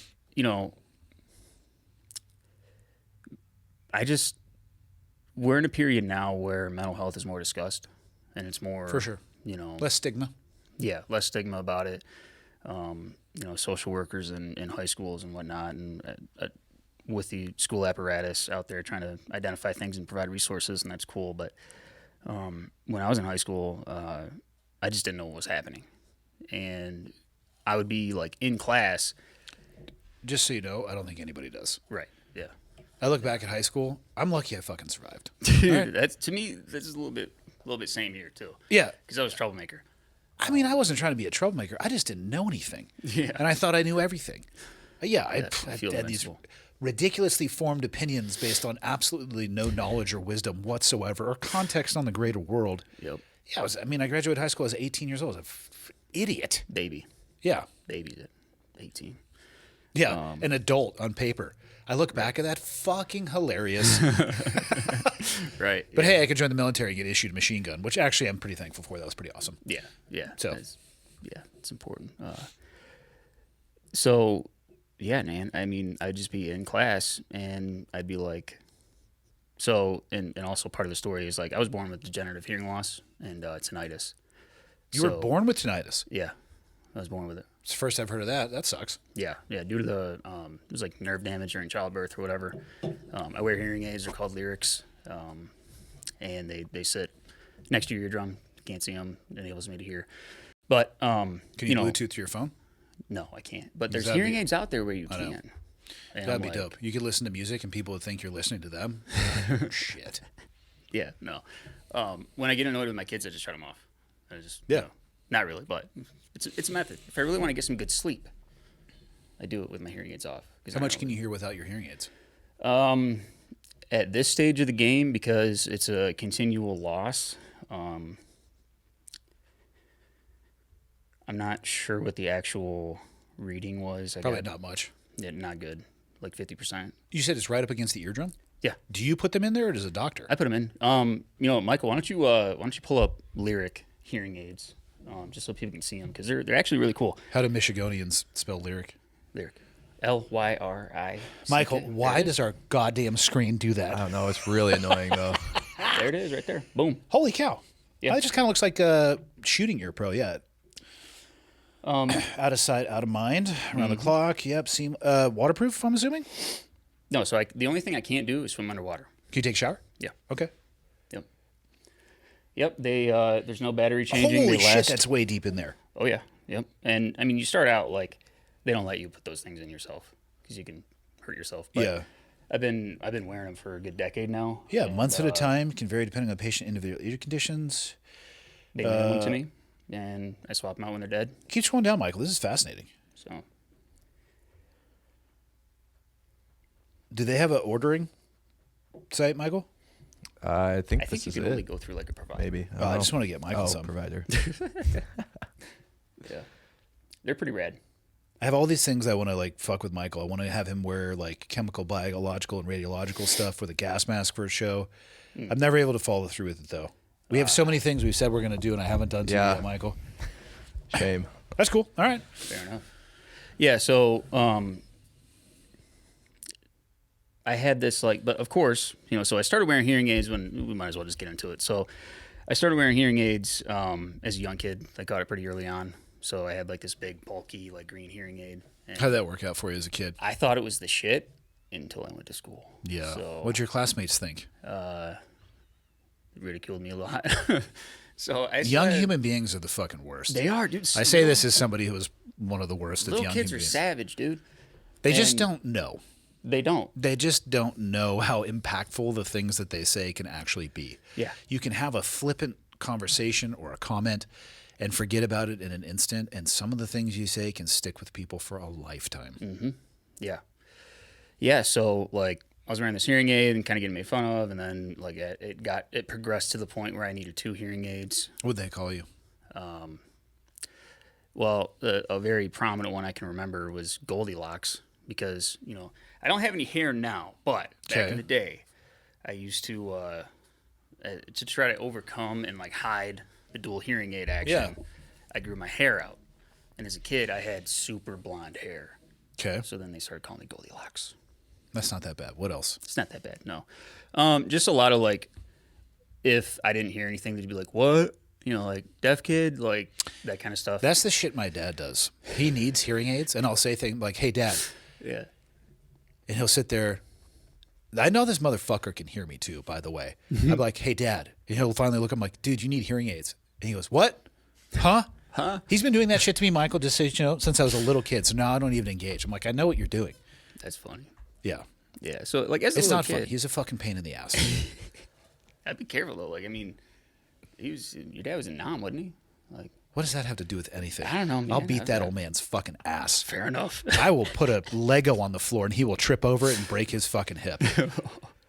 I think that guy could be ambushed by a fucking pillow on the floor at this point. Fair enough. Nam was a long time ago. Fucking. That's true. Yeah. Yeah, that's true. But yeah, so like not like pretty topical stuff like these days, but as a kid it was like really a bummer. It's rough. And especially because like I had this CSA going on, so like I was already having like You were already in a super malleable I was already vulnerable. And so naturally I ended up deciding not to wear them at all after about 6th grade. And the agreement was with my parents and I was, if you can keep your grades up, then you don't have to wear them. Did you kind of learn how to read lips a little bit? A little bit, yeah. I was going to say, there's going to be some way you're going to compensate. Yep, yeah. So AB student, probably could have done better with the hearing aids because there's a few occasions where I misheard the assignment, but kept my grades up and didn't have to wear them. And at some point along the lines, I mean, Did you ever take a music class? music. Yeah. I think we had like music in like 4th grade. I was going to say, you probably would have sucked in that class without your hearing aids. Oh yeah, probably. Over there playing hot cross buns backwards on the fucking. Did you ever play hot cross buns, Michael? No. Hot cross. What? I know what it is, but Trying to sing along, my tone. Did you have to play a wooden recorder when you were younger? nope. We had Yeah, I a was guitar in- class. Did that you we have to had play a take. wooden recorder? No, but I was in the church choir. at You one guys point. are soft. You guys are soft as fuck. Hot cross buns on the wooden recorder, which was probably shared by 17 other children, just licking that, just freaking just slobbering all into this fucking thing. harmonicas. Just I'll be going honest with right you, though. I think I could still play hot cross buns right now. I mean, it's a pretty simple song. Really? You couldn't play it? I could figure it out. I know you could figure out how to get the recorder in your mouth, but I don't think you could actually play anything with it. It would fit right in there like like an old coin purse. It would just slide right in. You'd purse those lips and just like Get it. the mothership docking. You know what I mean? Like the Starship Enterprise coming home. We get that part. Yeah, They no. would have to pull it I away could- from you for being too Oh, I know. excited. Like, hey, stop using your teeth, Michael. It's just hot cross buns. Yeah. What are you So looking up over there right now? I don't know. he's scheming something. Just try not to listen to you. Yeah. But That would have yeah, been rough, so- not being able to hear music class. Yeah, it was interesting to navigate for sure. And part of my story is like I want to focus on not just the CSA, but what I've kind of accomplished since it, and which I'm entirely average and everything. But I think, though, I don't think we can overstate the importance of that. right, There's another thing that I think is important about people coming forward and talking about their experiences. Because there's multiple ways it can go, right? The worst expression is it destroys somebody and they take their own life or abuse, you know what I mean? Like some horrendous outcome. yeah, But if people also have examples of men, we'll just talk about men specifically since we're talking about, Seth was just on this week and I don't know when this episode will come out, it'll be a couple weeks, but same theme. People who weren't broken by it, who were able to work their way through it and what they've been able to do by it, that example I think can keep some people on the path. And I think that's important. yeah. Because just because in the grand scheme of things, I've heard you talk about like post-traumatic growth, and you can go that way. It's not necessarily easy, or just like you said, you can go down the other path. Yeah. And for me, with the CSA, with the disability, for as long as I can remember, again, my dad was in the military. I got a lot of family members that were in. So for as long as I can remember, I wanted to be in the Army. That's just how it was. And What would you have done? so I actually, when I went to enlist, I went to go 13 Fox. I have no idea what that is. Cav Scout. I think I've heard that before, think but I back then don't it know was. what they do. I think the recruiter told me it was fire sports specialist. I was a recruiter's wet dream. So, but Just because a recruiter told you that doesn't actually mean that it's true. I know. We should I start with recognize that that premise now. right there. Will you look that up, Michael? Army 13 Foxtrot? yeah. Which is the phonetic alphabet for F. Cav Scout is saying 19 Delta. What is Army 13 Foxtrot? That's what I'm going to look up right now. There's a good chance he lied to me, but knowing what I know now, listening to a podcast like this, it's like Fire support recruiters up there, specialist. they're just not Fire support specialist. I don't fire know support what that specialist. means. Yeah, so that's what it was. Okay. Fire support specialist. And so tried to enlist in high school, and I think part of that was like this desire to be somebody who could protect himself and others stemming from the trauma. I mean, think about as far as somebody who experienced that, and they wanted to go after or pursue perpetrators or wrong, whatever word connects with that person. The armed services, especially a job inside of the armed services directly related to combat arms, is actually a really good path for that. Yeah. Yeah. That doesn't surprise me at all. That desire for people to go down that path.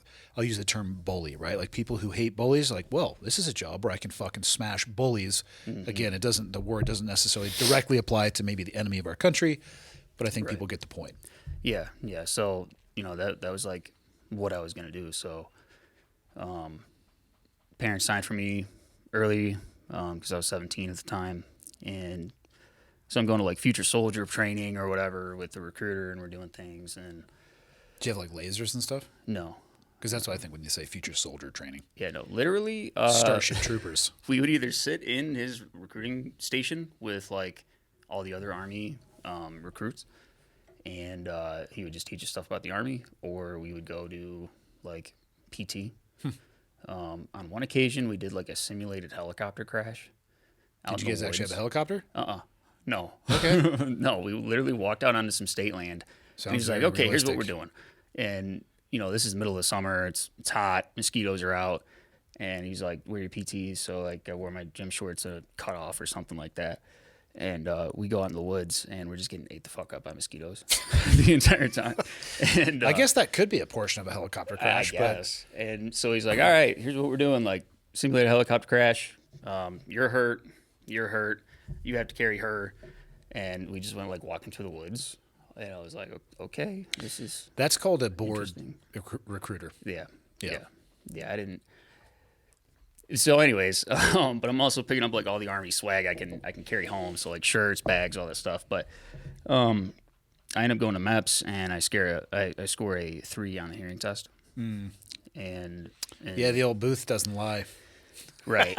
Yeah. And well, dude, it was like I put the headphones on, and I have tinnitus, so like I have a hard time anyways, and I'm deaf, so I'm like trying to press the button, and I press in the wrong cadence or whatever too many times, so then it yells at you. Yep. So then you're more deaf. Yep.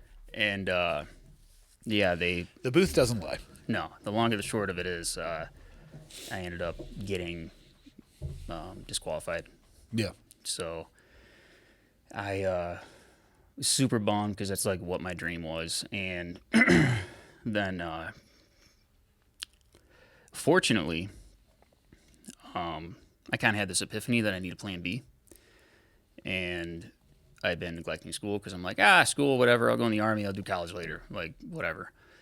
But I'm like, how can I serve in a different way now that I can't serve in the Army? And a couple weeks after I got the DQ, I was on the local fire department at 17. Had to go get like screening. My mom and dad had to sign, and then because I was going to turn 18 during training, they're going to welcome me on. Just a little small town, rural department, middle of nowhere. They didn't care about the hearing stuff? No. Did you tell them? No. So what happened after? No, I didn't. So what happened after I got DQ'd is my mom took me to this place called Hearing Consultants in Sterling Heights. Shout out to Donna and Melissa to go and try out these hearing aids. And I got them and was like, since I hadn't been wearing hearing aids since like 6th grade, I was like, it had to be life-changing. Yeah, it was crazy because like I could remember being able to hear better with the hearing aids, but like going 6 years without them, Yeah, it's a long stretch. I realized to me, I'm like, yeah, no shit, I didn't get in. I can't hear anything. So I got those, and then I was like, can I be a firefighter with these in, And they were like, yeah, we have cops that use them. We have fire, EMS, all that stuff. I'm like, okay, cool. So I didn't even mention it to the fire department. I just showed up with them in. And went through firefighter 1, and which cool part of that in Michigan, I don't know if they do it anywhere else because the fire departments across the U.S. are all just different depending on what they're doing and whatnot. But got to do like ice water rescue training, which was like super cool. I was pretty It's small about back half then. the year probably where you guys live. Yeah, well, yeah. Well, you'd be surprised how many people that are from Michigan that die out in like Ice fishing stuff? ice fishing, and like. going So on what the usually lakes. gets them? I know they cut a hole in the ice. Does the whole thing just break free, the little houses that they're in, and just go under? I guess. Well, you have people out there driving trucks out on the ice. That's what I'm talking about. So, Like they're just driving along and all of a sudden they auger in. yep. Fuck yeah. Yeah. Well, you got to time it right, you know. Or Lakes gotta be frozen. here's a controversial thought. Don't do that. Yeah. And I'm in that camp. My brother is not. I don't listen. I know walleye tastes good, and it's like a staple of our state. But like, I'm just not. Can you just walk out there? Yeah. You can walk, put up a tent, drill a hole. Yeah. Sit here, you know, get a little buddy. There's heater going, 0% chance of having your vehicle break through the ice if you don't take it onto the ice. but- Right. Yeah. So that's how I look at things like that. Exactly. Yeah. I've never growing up out in the middle of nowhere in Michigan, like you know, my family hunted, we all fished. Yeah. So that's just kind of like what you do. It's a decent part of the culture. But yeah, man. I forgot where I was going with all that, but You're talking about ice the water fire ice. department. Your Yeah. journey into the fire department. Yeah, so like I get through training, and you know, at a young age, 18, and I'm not saying training was anything crazy, like you're just learning fire stuff, but you know, start rolling up to medical calls, start going to fires. My first fire that I went to was in the middle of January. It was like 18 degrees out. Big barn fire.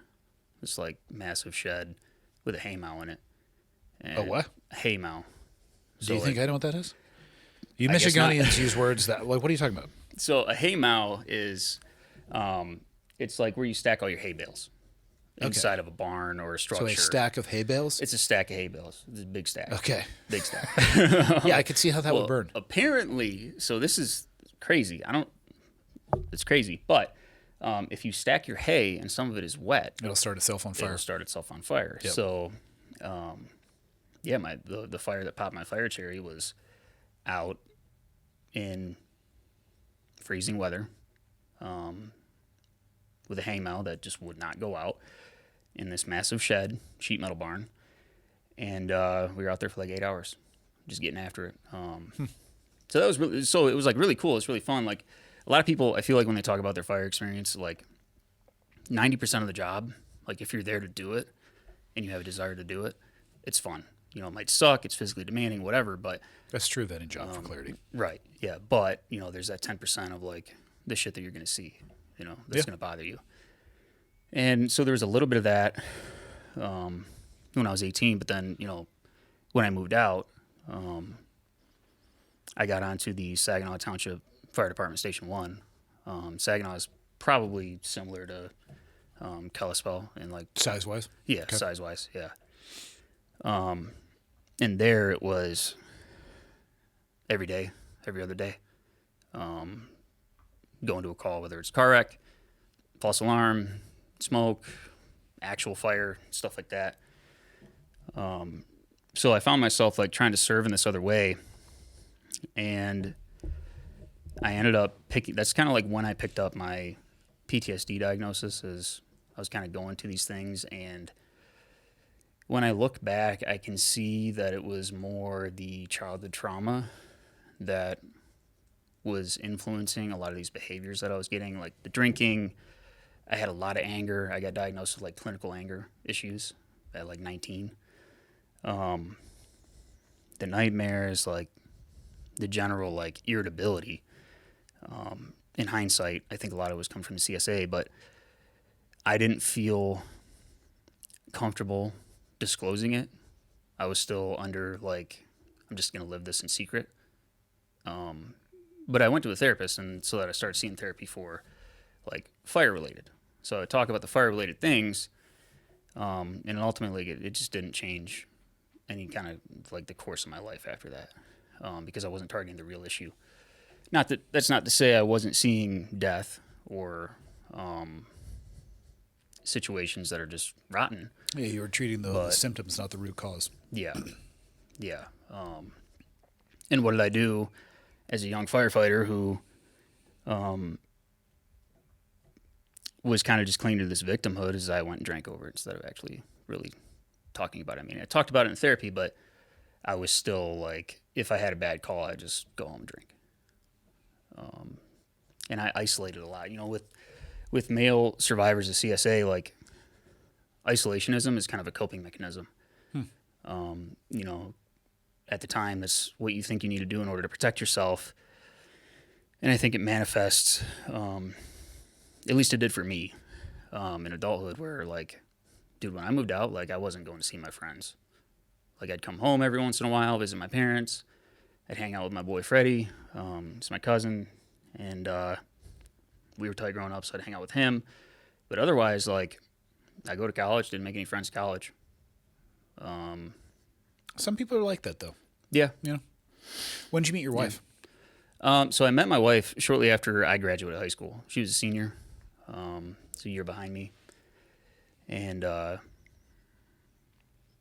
yeah, I mean... So you knew her through this time period when you were a firefighter, all that stuff? Yeah. Did she ever say anything to you about your drinking?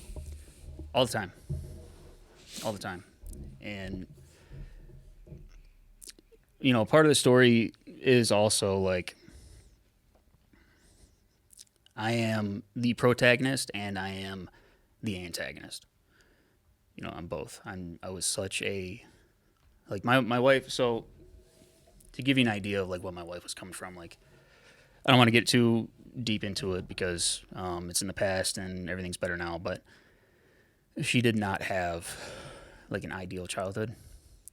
There's a lot of substance abuse involved with her dad and some other things that she went through, her and her little brother. And so when she met me and we became romantic and we're dating and got into a relationship, like I was in this spiral of just like drinking and like poor mental health. And she didn't want me to do it. And like an absolute piece of shit, I just ignored her. And she stayed, though. And she stayed. My wife, you know, throughout all of this, like she's an absolute rock star. I have done enough that should have driven her away. Did she ever give you an ultimatum? A few times, yeah. Yeah, but, you know, when I was still drinking and still in this state of subscribing to a victim mentality, I was narcissistic and manipulative. She would give me an ultimatum, and I would find a way to manipulate it to where she couldn't do that. We went through, you know, plenty of seasons where she would be like, hey, you need to stop or else I'm leaving, you know, and I'd get better for a little bit and then I'd go right back to it. Yeah, that's the most insidious type. So, yeah, so we met and I ended up moving, you know, fast forward a few years, we're in a relationship. We'd been on and off constantly because I was just a piece of shit and she would dump me. She dumped me several times. Up until we got solid, and I go from being on the fire department to now I'm working corrections and doing adult corrections at a minimum security, and moved to Bay City, which is just a town over from Saginaw in Michigan, and same size, whatnot. And she moves in with me, and I'm still drinking, and on the outside, dude, I'm like listening to, or rather like trying to be kind of like all these dudes that have podcasts now that like I'm trying to emulate, right? So like Jocko, you know, like extreme ownership and like discipline and getting after it and trying to spin it where like, hey, I'm serving, but like I'm not letting this trauma like get the best of me or whatever, and like trying to like this really odd and confusing, just hypocritical path. Did you know you were lying to yourself at the time? Internally, yeah, because I'd go back and I'd drink. I'd be a piece of shit to my wife, my girlfriend at the time. But on the outside, I'm trying to like showcase this dude who's like strong and doing these things. The alpha male, if you will. Yeah, the alpha male. Right. Yeah. Yeah. Meanwhile, living as a Class C like cart carrier, but what does that mean? Well, you got an alpha male, you got a beta, and Charlie, they're C or whatever. Michael, Just like bad. I have a question for your generation. What does sigma mean? Is that better than alpha or is that lower? No, think Sigma's like the good at it. best. Sigma is the apex? Yeah. Sigma Because is Tyler apex. claims that he's Sigma, and it's clear that he's not, obviously. I just didn't know what he meant. Yeah, Sigma's better than Alpha. Okay, cool. Yeah. Okay, so you were not Sigma. No, I was the exact opposite. Okay.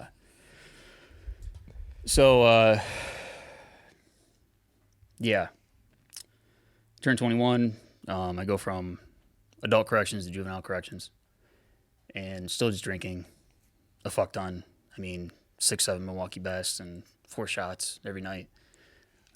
Put on all that weight, and it's like undermining my ability to do the job, working juvie, and completely shattering like my self-image, which I always struggled with anyway. So now I'm fat, so now it's worse. And what am I going to do? Am I going to get better, or am I just going to keep drinking to drown all those emotions? The answer was drink more, so I'm still drinking. And, I should mention I had a moment where I went to a work party, and I'm hanging out with them, and we're all drinking and having a good time, and I'd done that with them a few times before. But that particular party was after I went to a call with a PI where, or a pin-in, for the folks listening. That means you got to cut somebody out of a car. That person happened to be dead, so it was a fatality and a PI. Passenger was stuck in the front seat with his dead buddy.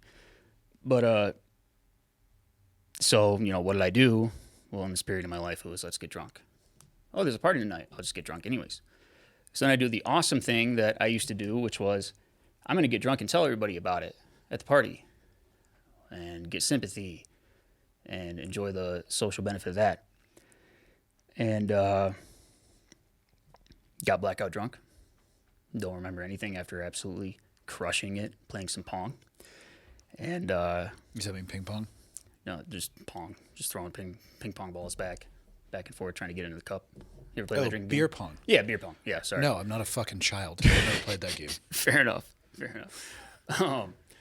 Crushing it, playing beer pong, and I wake up and I'm in a different shirt, and I'm like, oh, that's fucking weird. Okay, whatever. And I leave. I'm super hungover, and I'm in a different shirt, and things are weird. So I split, and I get a bunch of texts from the friends that are at the party, and the gist of it is one of them woke up while I was actively choking on my own puke in the middle of the night. Tipped me over, probably saved my life, and they took care of me. I don't remember any of it. And my attitude at the time was, and we can get into later, like trying to separate who you were versus who you are now and how important that is. But my answer at the time was, well, I should have just died anyways. Like, whatever. And it was super, super fucking immature. But so anyways, like, me and my wife, we're living in Bay City. She moves in with me, and my first is born. I'm gonna do this juvenile corrections thing, and I'm still just on this fucking negative path. And, one night, I think it was before I started working for SDPS, but I'm getting sauced up on the couch, which was kind of the norm. I was saying that I'm, staying up just in case Marky wakes up, but really, I just wanted to stay up by myself and get drunk, which usually that's what the norm was. And 'cause I wasn't drinking with anybody, there was no reason to celebrate, even though I gave myself every reason imaginable to be like, oh, today was shitty, let's drink. Oh, today was great, let's celebrate. Like, there's no fucking celebration going on. It's just drinking. Just drinking by yourself. Well, like you said, at that time you considered yourself to be an alcoholic, so. Mm-hmm. And, later on in the night, I'm super sauced, and, like, I'm thinking about this fucking childhood sexual abuse, and I'm thinking about things in my adult life, and, my self-image is just gone, and I'm, like, just in the pits of fucking just mental hell. And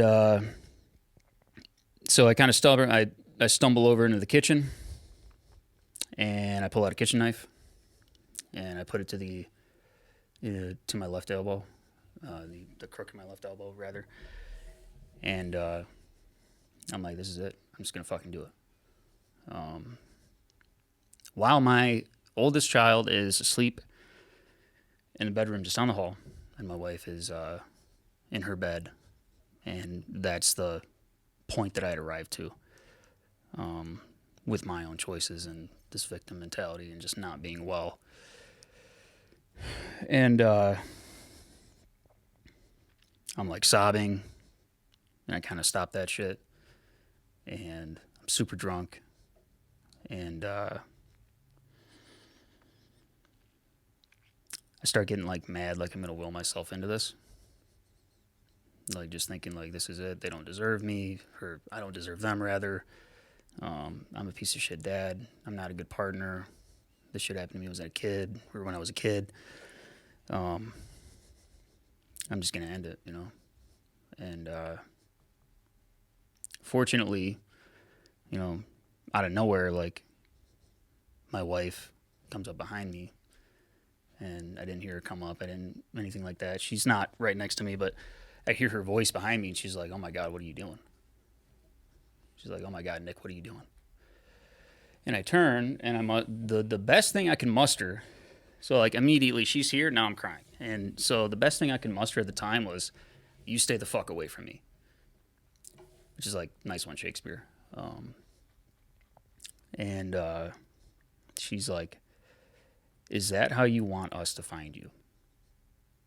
Is that how you want your son to find you? You know, she could have split.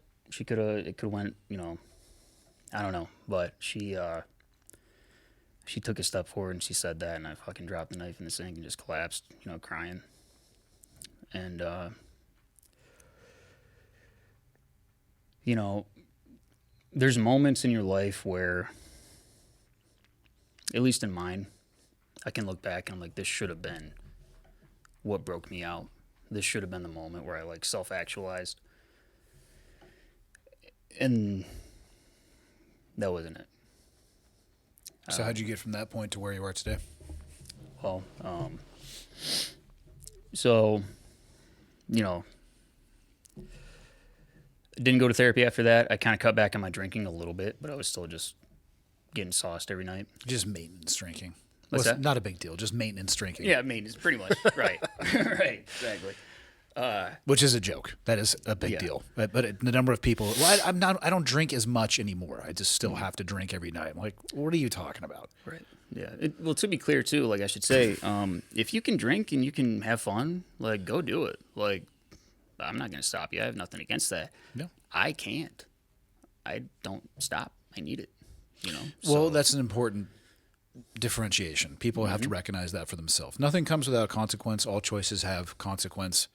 Drinking, you know, again, when you're younger is one thing. When you start suffering from AGE, it'll change things for you a little bit. As your life changes, it'll change things. As your occupation changes, it may change things. If you can manage it, awesome. If you can't, don't touch it. Yeah. Yeah. Yeah. So from that point, I mean, I kind of drank less, but, you know, still going down this path of service or whatever. I'm doing corrections. And then eventually I end up quitting because corrections is fucking, like, kid corrections at least, is those people are seriously underpaid and they're dealing with a lot of shit. Yeah, I bet. And I was sick of it. So went from there to getting hired by STPS. And I had a brief stint of sobriety in there that probably, like, lasted about 6 months. And this is something like when I talk to other people that have been recovering from alcoholism, they're trying to get sober. It's easy for me to say like, oh, eventually I just ended up stopping, but that's not the truth. Like the truth of the matter is like throughout all those years of drinking, like I wanted to quit. I knew I wasn't on the right path, but I just didn't have the strength or the gumption to get through it. I didn't have the self-control. Chances are if you try to quit drinking, you're going to quit for a period or try to, and then you're going to end up right back where you're at. But the important thing there is like, for me, later on, after I finally got sober, I had to realize there is no moderation for me. There is no date where I'm like, oh, eventually I can have a drink and it'll be fine. That's important. And what broke me from that initial sobriety was I was hanging out with my dad, my brother, and I'm like, I could have a beer or two. A month later, I'm back to drinking heavy every night. What's kept you on the path the last 3.5 years? Honestly, had to realize that I deserve a better life than getting drunk every day. The crazy thing is you would think because you have kids and because you have a wife that those are going to be your reasons enough. Like you're gonna, oh, should I have a kid now? And like maybe that's the case for a lot of people. I don't know, but for me, I was just so fucking broken and subscribed to this victim mentality that I didn't. They just weren't enough of a reason for me to quit. So you've used the term victim mentality a few times, quite a few times today. What do you view yourself as now? Not a victim, you know. What do you view it as? Survivor? I don't want to put words in your mouth. I'm just asking. Yeah, no, I like survivor more than victim. But that's also kind of a term where you're like you're kind of identifying with, I guess what happened to you and like you're going to classify yourself by it. Maybe. But I'm not saying put it on a business card. I'm saying the way that you talk to Right. yourself internally. Yeah. Like it doesn't, you know what I mean? It doesn't have to be on your sleeve at all times. I'm wondering, Right. when you look into the mirror, what do you see now? I see somebody that's trying to stay on the path. You know, I don't see myself as who I was as a drunk. I don't see myself as the little kid. I see somebody who's grown enough at least. Most days, some days I just, look in the mirror. I'm like, God, you got to lose some weight or you're a piece of shit. You're like, you did this. That's or what I that. open most days with. Yeah. Like, what's up, you piece of shit? You want to brush your What's teeth? up, motherfucker? How you doing? Me again. Hi. Get after it. But, yeah, dude. It's a lot more positive these days. And what started with that, what kept me sober was I had to love myself enough because I didn't love myself for years. Because of the abuse, because of the choices I was making as an alcoholic, like there was a lot of guilt and shame associated with that, especially because like I was just stabbing people in the heart left and right that loved me, that are my friends, that wanted nothing but to help me and support me. And I just was not, I was just not a good dude during that period of my life. So, I had to realize like, I don't deserve this. Chiefly, I have to do this for me because then I can be better for my wife. I can be better for my kids, but it's got to start with me. And part of my,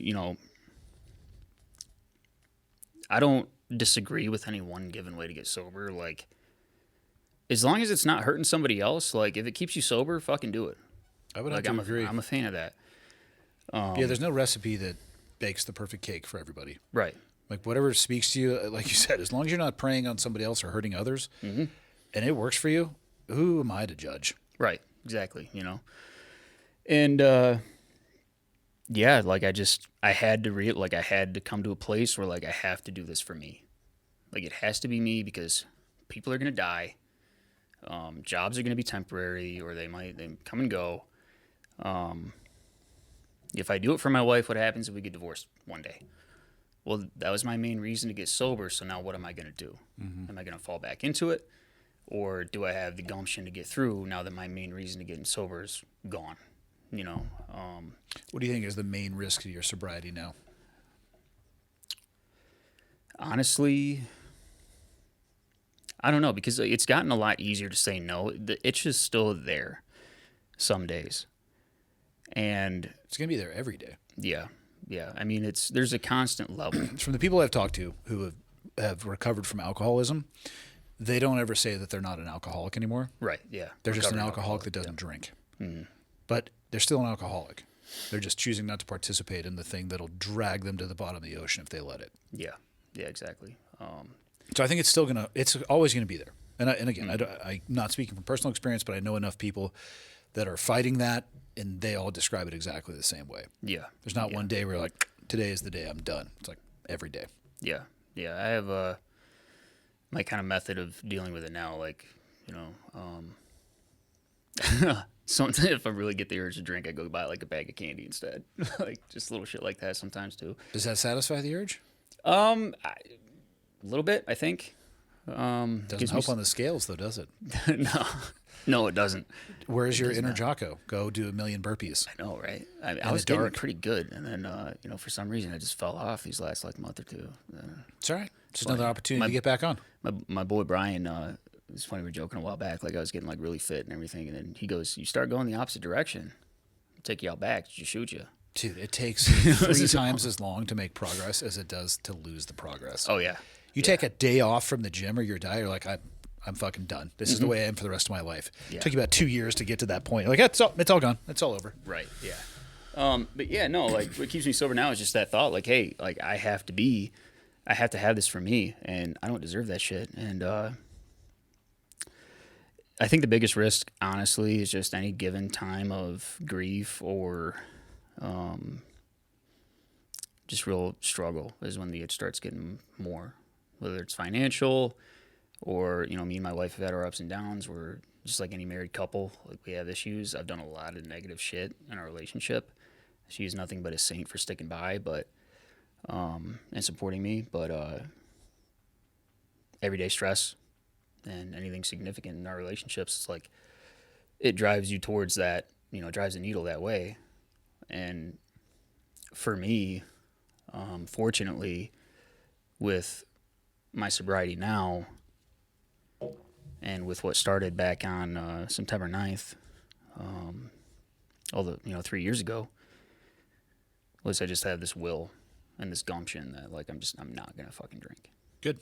I'm gonna find anything else to do. I don't want to be, because like, and I talk about it a little bit in the book because I go through CSA and then I tell my story of like substance use and the suicidal attempt and the ideation and this journey, and I have been able to kind of take back ground in my mind against like this version of me that's like super out of shape and he's just a sloppy drunk who's just a piece of shit to his kids, to his wife. And all I need to do, and I'm not saying it's easy, but what helps me a lot is I've been able to separate myself from that version of myself. And all it takes is a little visit down memory lane. Yeah. It's important for people to remember you don't, just because of the way that you were or the person that you were, it doesn't have to be the way that you are for the rest of your life. Yeah. Who you were can be who you were. You can change the trajectory of your life. Mm-hmm. Yeah, and sobriety ain't going to fix, sobriety didn't fix my marriage. It didn't fix my relationship with Shocker. my friends. Because guess what? You still got to deal with all the damage that you did and all the bullshit Right. that the alcohol was numbing, or you were using the alcohol as an escape to deal with. Yeah, that stuff's not going anywhere. Yeah. So Yeah, if you're in the grips of alcoholism and you stop drinking, your life is probably not going to get easier overnight. You might have to wade through a metric fuck ton of shit yeah, that you have done to yourself and other people before you start making that progress. On the other end of that journey, probably better than you could possibly imagine. oh yeah. I do want to say this too, is like, I really appreciate you having me on here. It's, I've been nothing but a fan for years. So it's like super surreal even sitting in here. To meet Michael, I understand. To me, Isn't he underwhelming? And Incredibly. God, I can't look at your fucking glasses. God, it irritates me so deeply. I want to smack him right off his face. what is Michael to you? I guess, is he like just hired help? Or Michael? do you have some? Have you ever kind had of- like a thorn inside of your shoe that every step that you take is just painful, but you have to get somewhere? There's some kind of utility in this thorn, I guess. I don't know. No. I don't even remember how we Seems met. like it. I mean, I know we met during jiu-jitsu, but I don't even remember how we started talking about having you. Well, Leah mentioned it to me a long time ago. Yeah, I'm not It's Leah's capable of fault. good ideas, but Leah's capable of making good decisions for me. It was her, wasn't it? She was the one Yeah. who made the suggestion. Yeah, because that was a couple years ago. Yeah. Fair enough. Okay. Yeah, and I think that's like a huge barrier for people like newly sober people. Some of those challenges is like, hey, you gotta understand, like, just because you get sober doesn't mean people are gonna like you.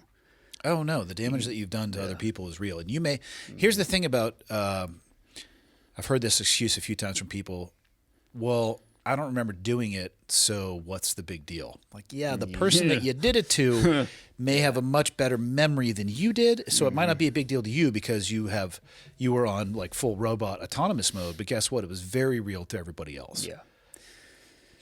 Yeah, and it's hard to square because, you know, I'll give you an example of something that happened when I was a drunk that came up after I got sober and I didn't even realize it, and it's taken some healing and some work on both me and my wife's part, but at some point my wife was pregnant a couple years after my oldest was born, and she came out. I was like sitting in front of the TV just drinking, like had the day off, it was late enough, started drinking, and she came out and told me like, hey, I miscarried. And my answer at the time to that was, I'm just going to get drunk. And went on. I mean, I completely memory hold that with how much I was drinking. And once I got sober, that was something that she told me about. And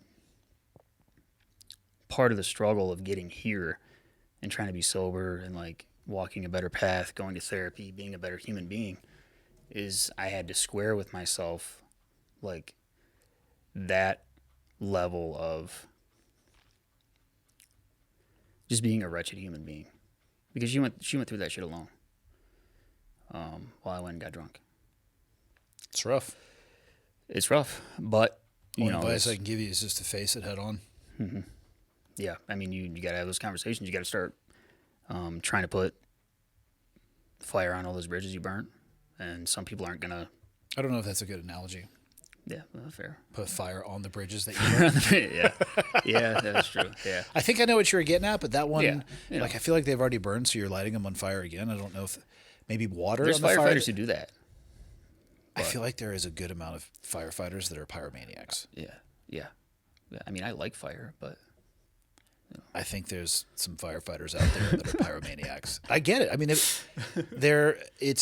if I'm not saying they're out there starting structure fires, but they probably are drawn to it and like they're fascinated by it, whatever it is, and they're like, "Fuck it, I want to have a job where I get to interface with this." yeah, I mean, I'll tell you what. Like, you're standing outside of a structure fire. At least for me, like if a house that's fully developed, and you're getting your hoses out and you're getting ready to do whatever you got to do, there's a certain beauty to fire. But then also you're like, oh shit, this is somebody's house. This is terrible, you know. But yeah, no, like I had to. Part of being sober is like you got to square that shit. So I hold myself to a higher standard, and I'm just trying to improve and walk on that path and understand that like, hey, I deserve to be sober at the end of the day, because it's gonna pay dividends to every aspect of my life, whether it's professional or it's relational or whatever it might be. I'm going to add to that. Yeah. To something you can remind yourself. Your wife and kids deserve it too. Yeah, they do.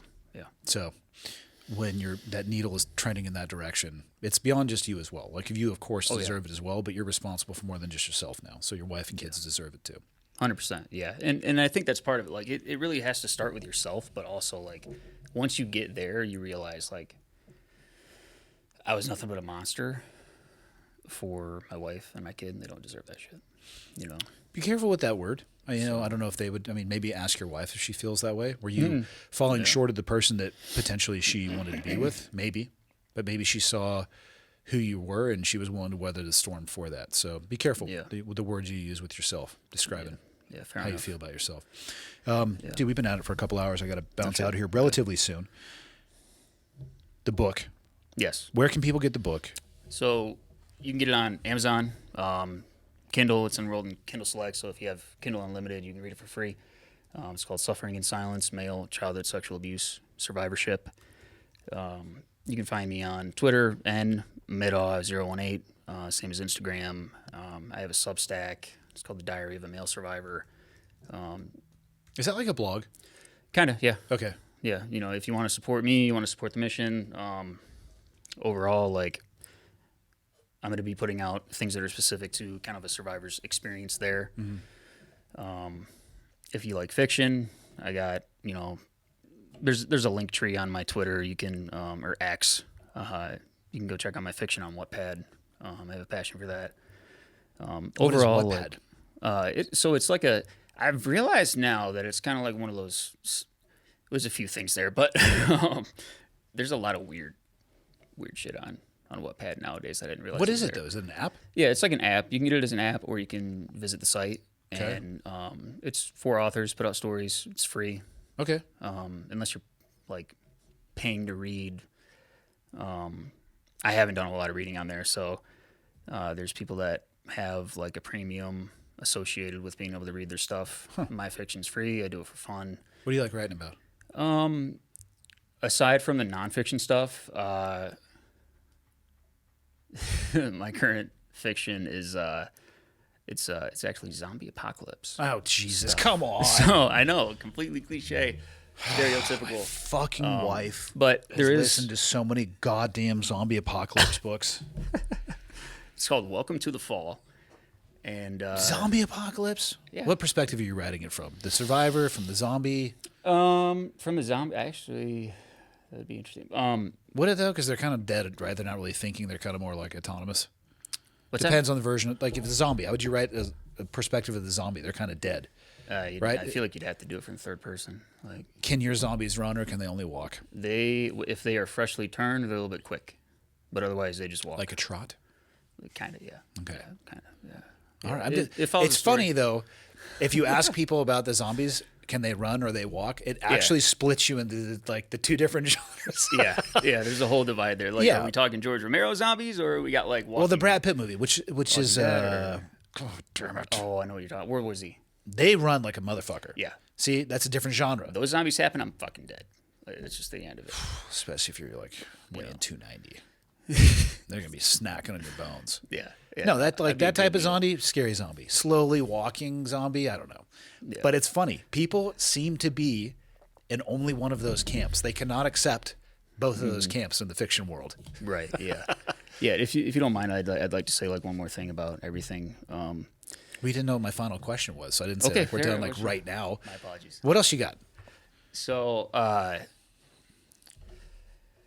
I am a product of my support system, and not just that. I mean, obviously, it took a lot of gumption on my part to get through things. But had I not have my awesome friends, my family that has supported me through everything, my wife, I would not have gotten this far. And above everything else, what I'm trying to spread regarding this issue is not only awareness, but to people who have gone through it. Or people who have been impacted by it, whether it was, one of your kids or what have you. Your abuser does not hold like true power over you. Your true power comes from you and what you do with your situation. Fortunately, I got sober. I've enjoyed a decade of pursuing civil service spanning fire, corrections, public safety, to federal contract. And I've been able to, at some point during that, utilize it as fuel to better myself and try to better people around me. And that's where your true power comes from. Don't get into a game where, well, that's not the right way to say it, but your abuser and your situation and your trauma would have you think that they hold the power over you and your life. And there's nothing that can change that. The reality of the situation is that shit is in you. You can unleash it, and you can utilize it to fuel your life. Use it as fuel, whether it's going to the fucking gym, it's talking to a therapist, it's disclosing your abuse, whatever it might be, putting down the bottle. Take that shit and just use it as fuel, because you can change your life. What would you say to somebody who, the 20-year disclosure window, which is just, that's a lot. It's a heavy burden. It's a lot, yeah. What would you say to somebody who is, whatever, somewhere in that 20-year journey, hopefully closer to the beginning than the end of 20 years? How do we shorten that? I mean, what would I say to benefit? them? Is there any benefit to waiting closer to the 20 years to No. say or do something about it? You know what I mean? Like, No. I can as somebody promise who you. did almost do 20 years, I mean, do Right. you wish that you had done something earlier? Do you wish you had taken the actions you have finally taken 15 years before the 20? Yeah, absolutely. I mean, I think another tool that we could use or another method is to try to shorten that reticence. You know, another way we can try to influence this issue is a rapid deployment of resources post disclosure, you know, for the victim, but also like swift fucking justice on the perp. So if you're out there, man, and this shit happened to you as a kid, and you're scared of your mom and dad finding out, or your brother, or your friends, or whatever it might be, I promise you, like, it's not gonna be fucking easy. You're gonna go through a lot of shit in disclosure. You know, for me, when I initially disclosed, like, there was relief. But then eventually, like, I mean, literally driving up from my parents that weekend, I felt like I just made the biggest mistake ever because I watched my mom crumble in front of me and I watched my dad, you know, crying, and I've seen how that has changed their life. So I'm not going to tell you disclosure is fucking easy. It's not. But it is so much better than suffering in silence. It is so much better than trying to keep this shit a secret. Because you deserve healing. You know, you deserve to be happy. You don't deserve to be stuck in this place where all you can think about is your trauma and the shit that happened to you as a kid. Like, it is worth it to disclose. You know, so if you're out there, you're living in silence, man, like, I just hope, whether it's my story or it's Seth's or whoever, like, I hope it breaks through and you choose the path of healing and self-betterment. Me too. What do you want to close it out with? Like I said, I mean, you can find me at all the things I kind of mentioned, you know, my handles and my site. I do have a website. It's nickmiddaugh.com. Okay. There's a link there to go get the book. I'll put it all in the show notes too. I'll just have you send me all this stuff so I can Sure. put it in the notes. Yeah, yeah, I Too appreciate easy. that. I mean, yeah, just if you're out there and you're suffering, man, like, you don't have to do it. There's a better path. So, and I want to say, you know, again, thank you for this opportunity. I literally could not imagine, you know, even last year being here. Super stoked. It's really opening some doors, and I really, if anybody's hiring, What kind of job are you looking for? anything having to do with, like, whether it's advocacy or going out and speaking, I'd like to get on the public speaking circuit, just to share my story. And there's so much stuff, like, in my story that we just didn't have time to get to today because there's, you know, whether it's the federal stuff or it's, you know, doing public safety and everything like that. Like, I'd love to get out there and actually share my story and, you know, see people and hopefully make some impact in that way. The more people that come forward and talk about it, I find that makes others more willing to share their experiences too. I really do Yeah. think that just being open and discussing the stuff, regardless of how horrendous it might seem to be as the person who went through that, Right. it does seem to have a very large cascading downstream impact for people. Yeah. Yeah, absolutely. And I think that it's super valuable, especially, like, you know, I had somebody tell me, I was working this job, working with autistic children, doing ABA therapy at one point, and I was kind of telling one of my coworkers about all this stuff, and something that she said, which I don't really feel deserving of it, but something she said was, it takes people like you who are kind of like on the outside, like these tough dudes or whatever, like who put on uniforms and stuff, which I think is kind of funny to describe me that way, but you know, to be vulnerable, to really make change and connect to people. And I don't know if that's true or not, but I think there's something to that, like people, you know, such as yourself, you know, that I know without a doubt, if I tried to reach across this table, you'd fucking end me in a second. You know what I mean? Like, just but tough why would you do guys that? I wouldn't. But I'm not a tough guy by any stretch. Well, I'm yeah, like you know what I mean, anti-violence as much as humanly possible. That's fair, yeah. But it really takes people speaking up, and I think you're right. You know, the more survivors and people out there that have been through this, like, Yeah. get out there and talk. I think you have to remind people that a lot of the, like, to use a metaphor of a backpack, a lot of the weight people put into their backpack is you can't control what happened to you, but you can control what you do with it afterwards. And if you can take some of that weight out, Absolutely. it'll make your life better. Yeah. Yeah. Use it as fuel. Cool. All right, man. Awesome. Too Well, easy. thank you. Yeah.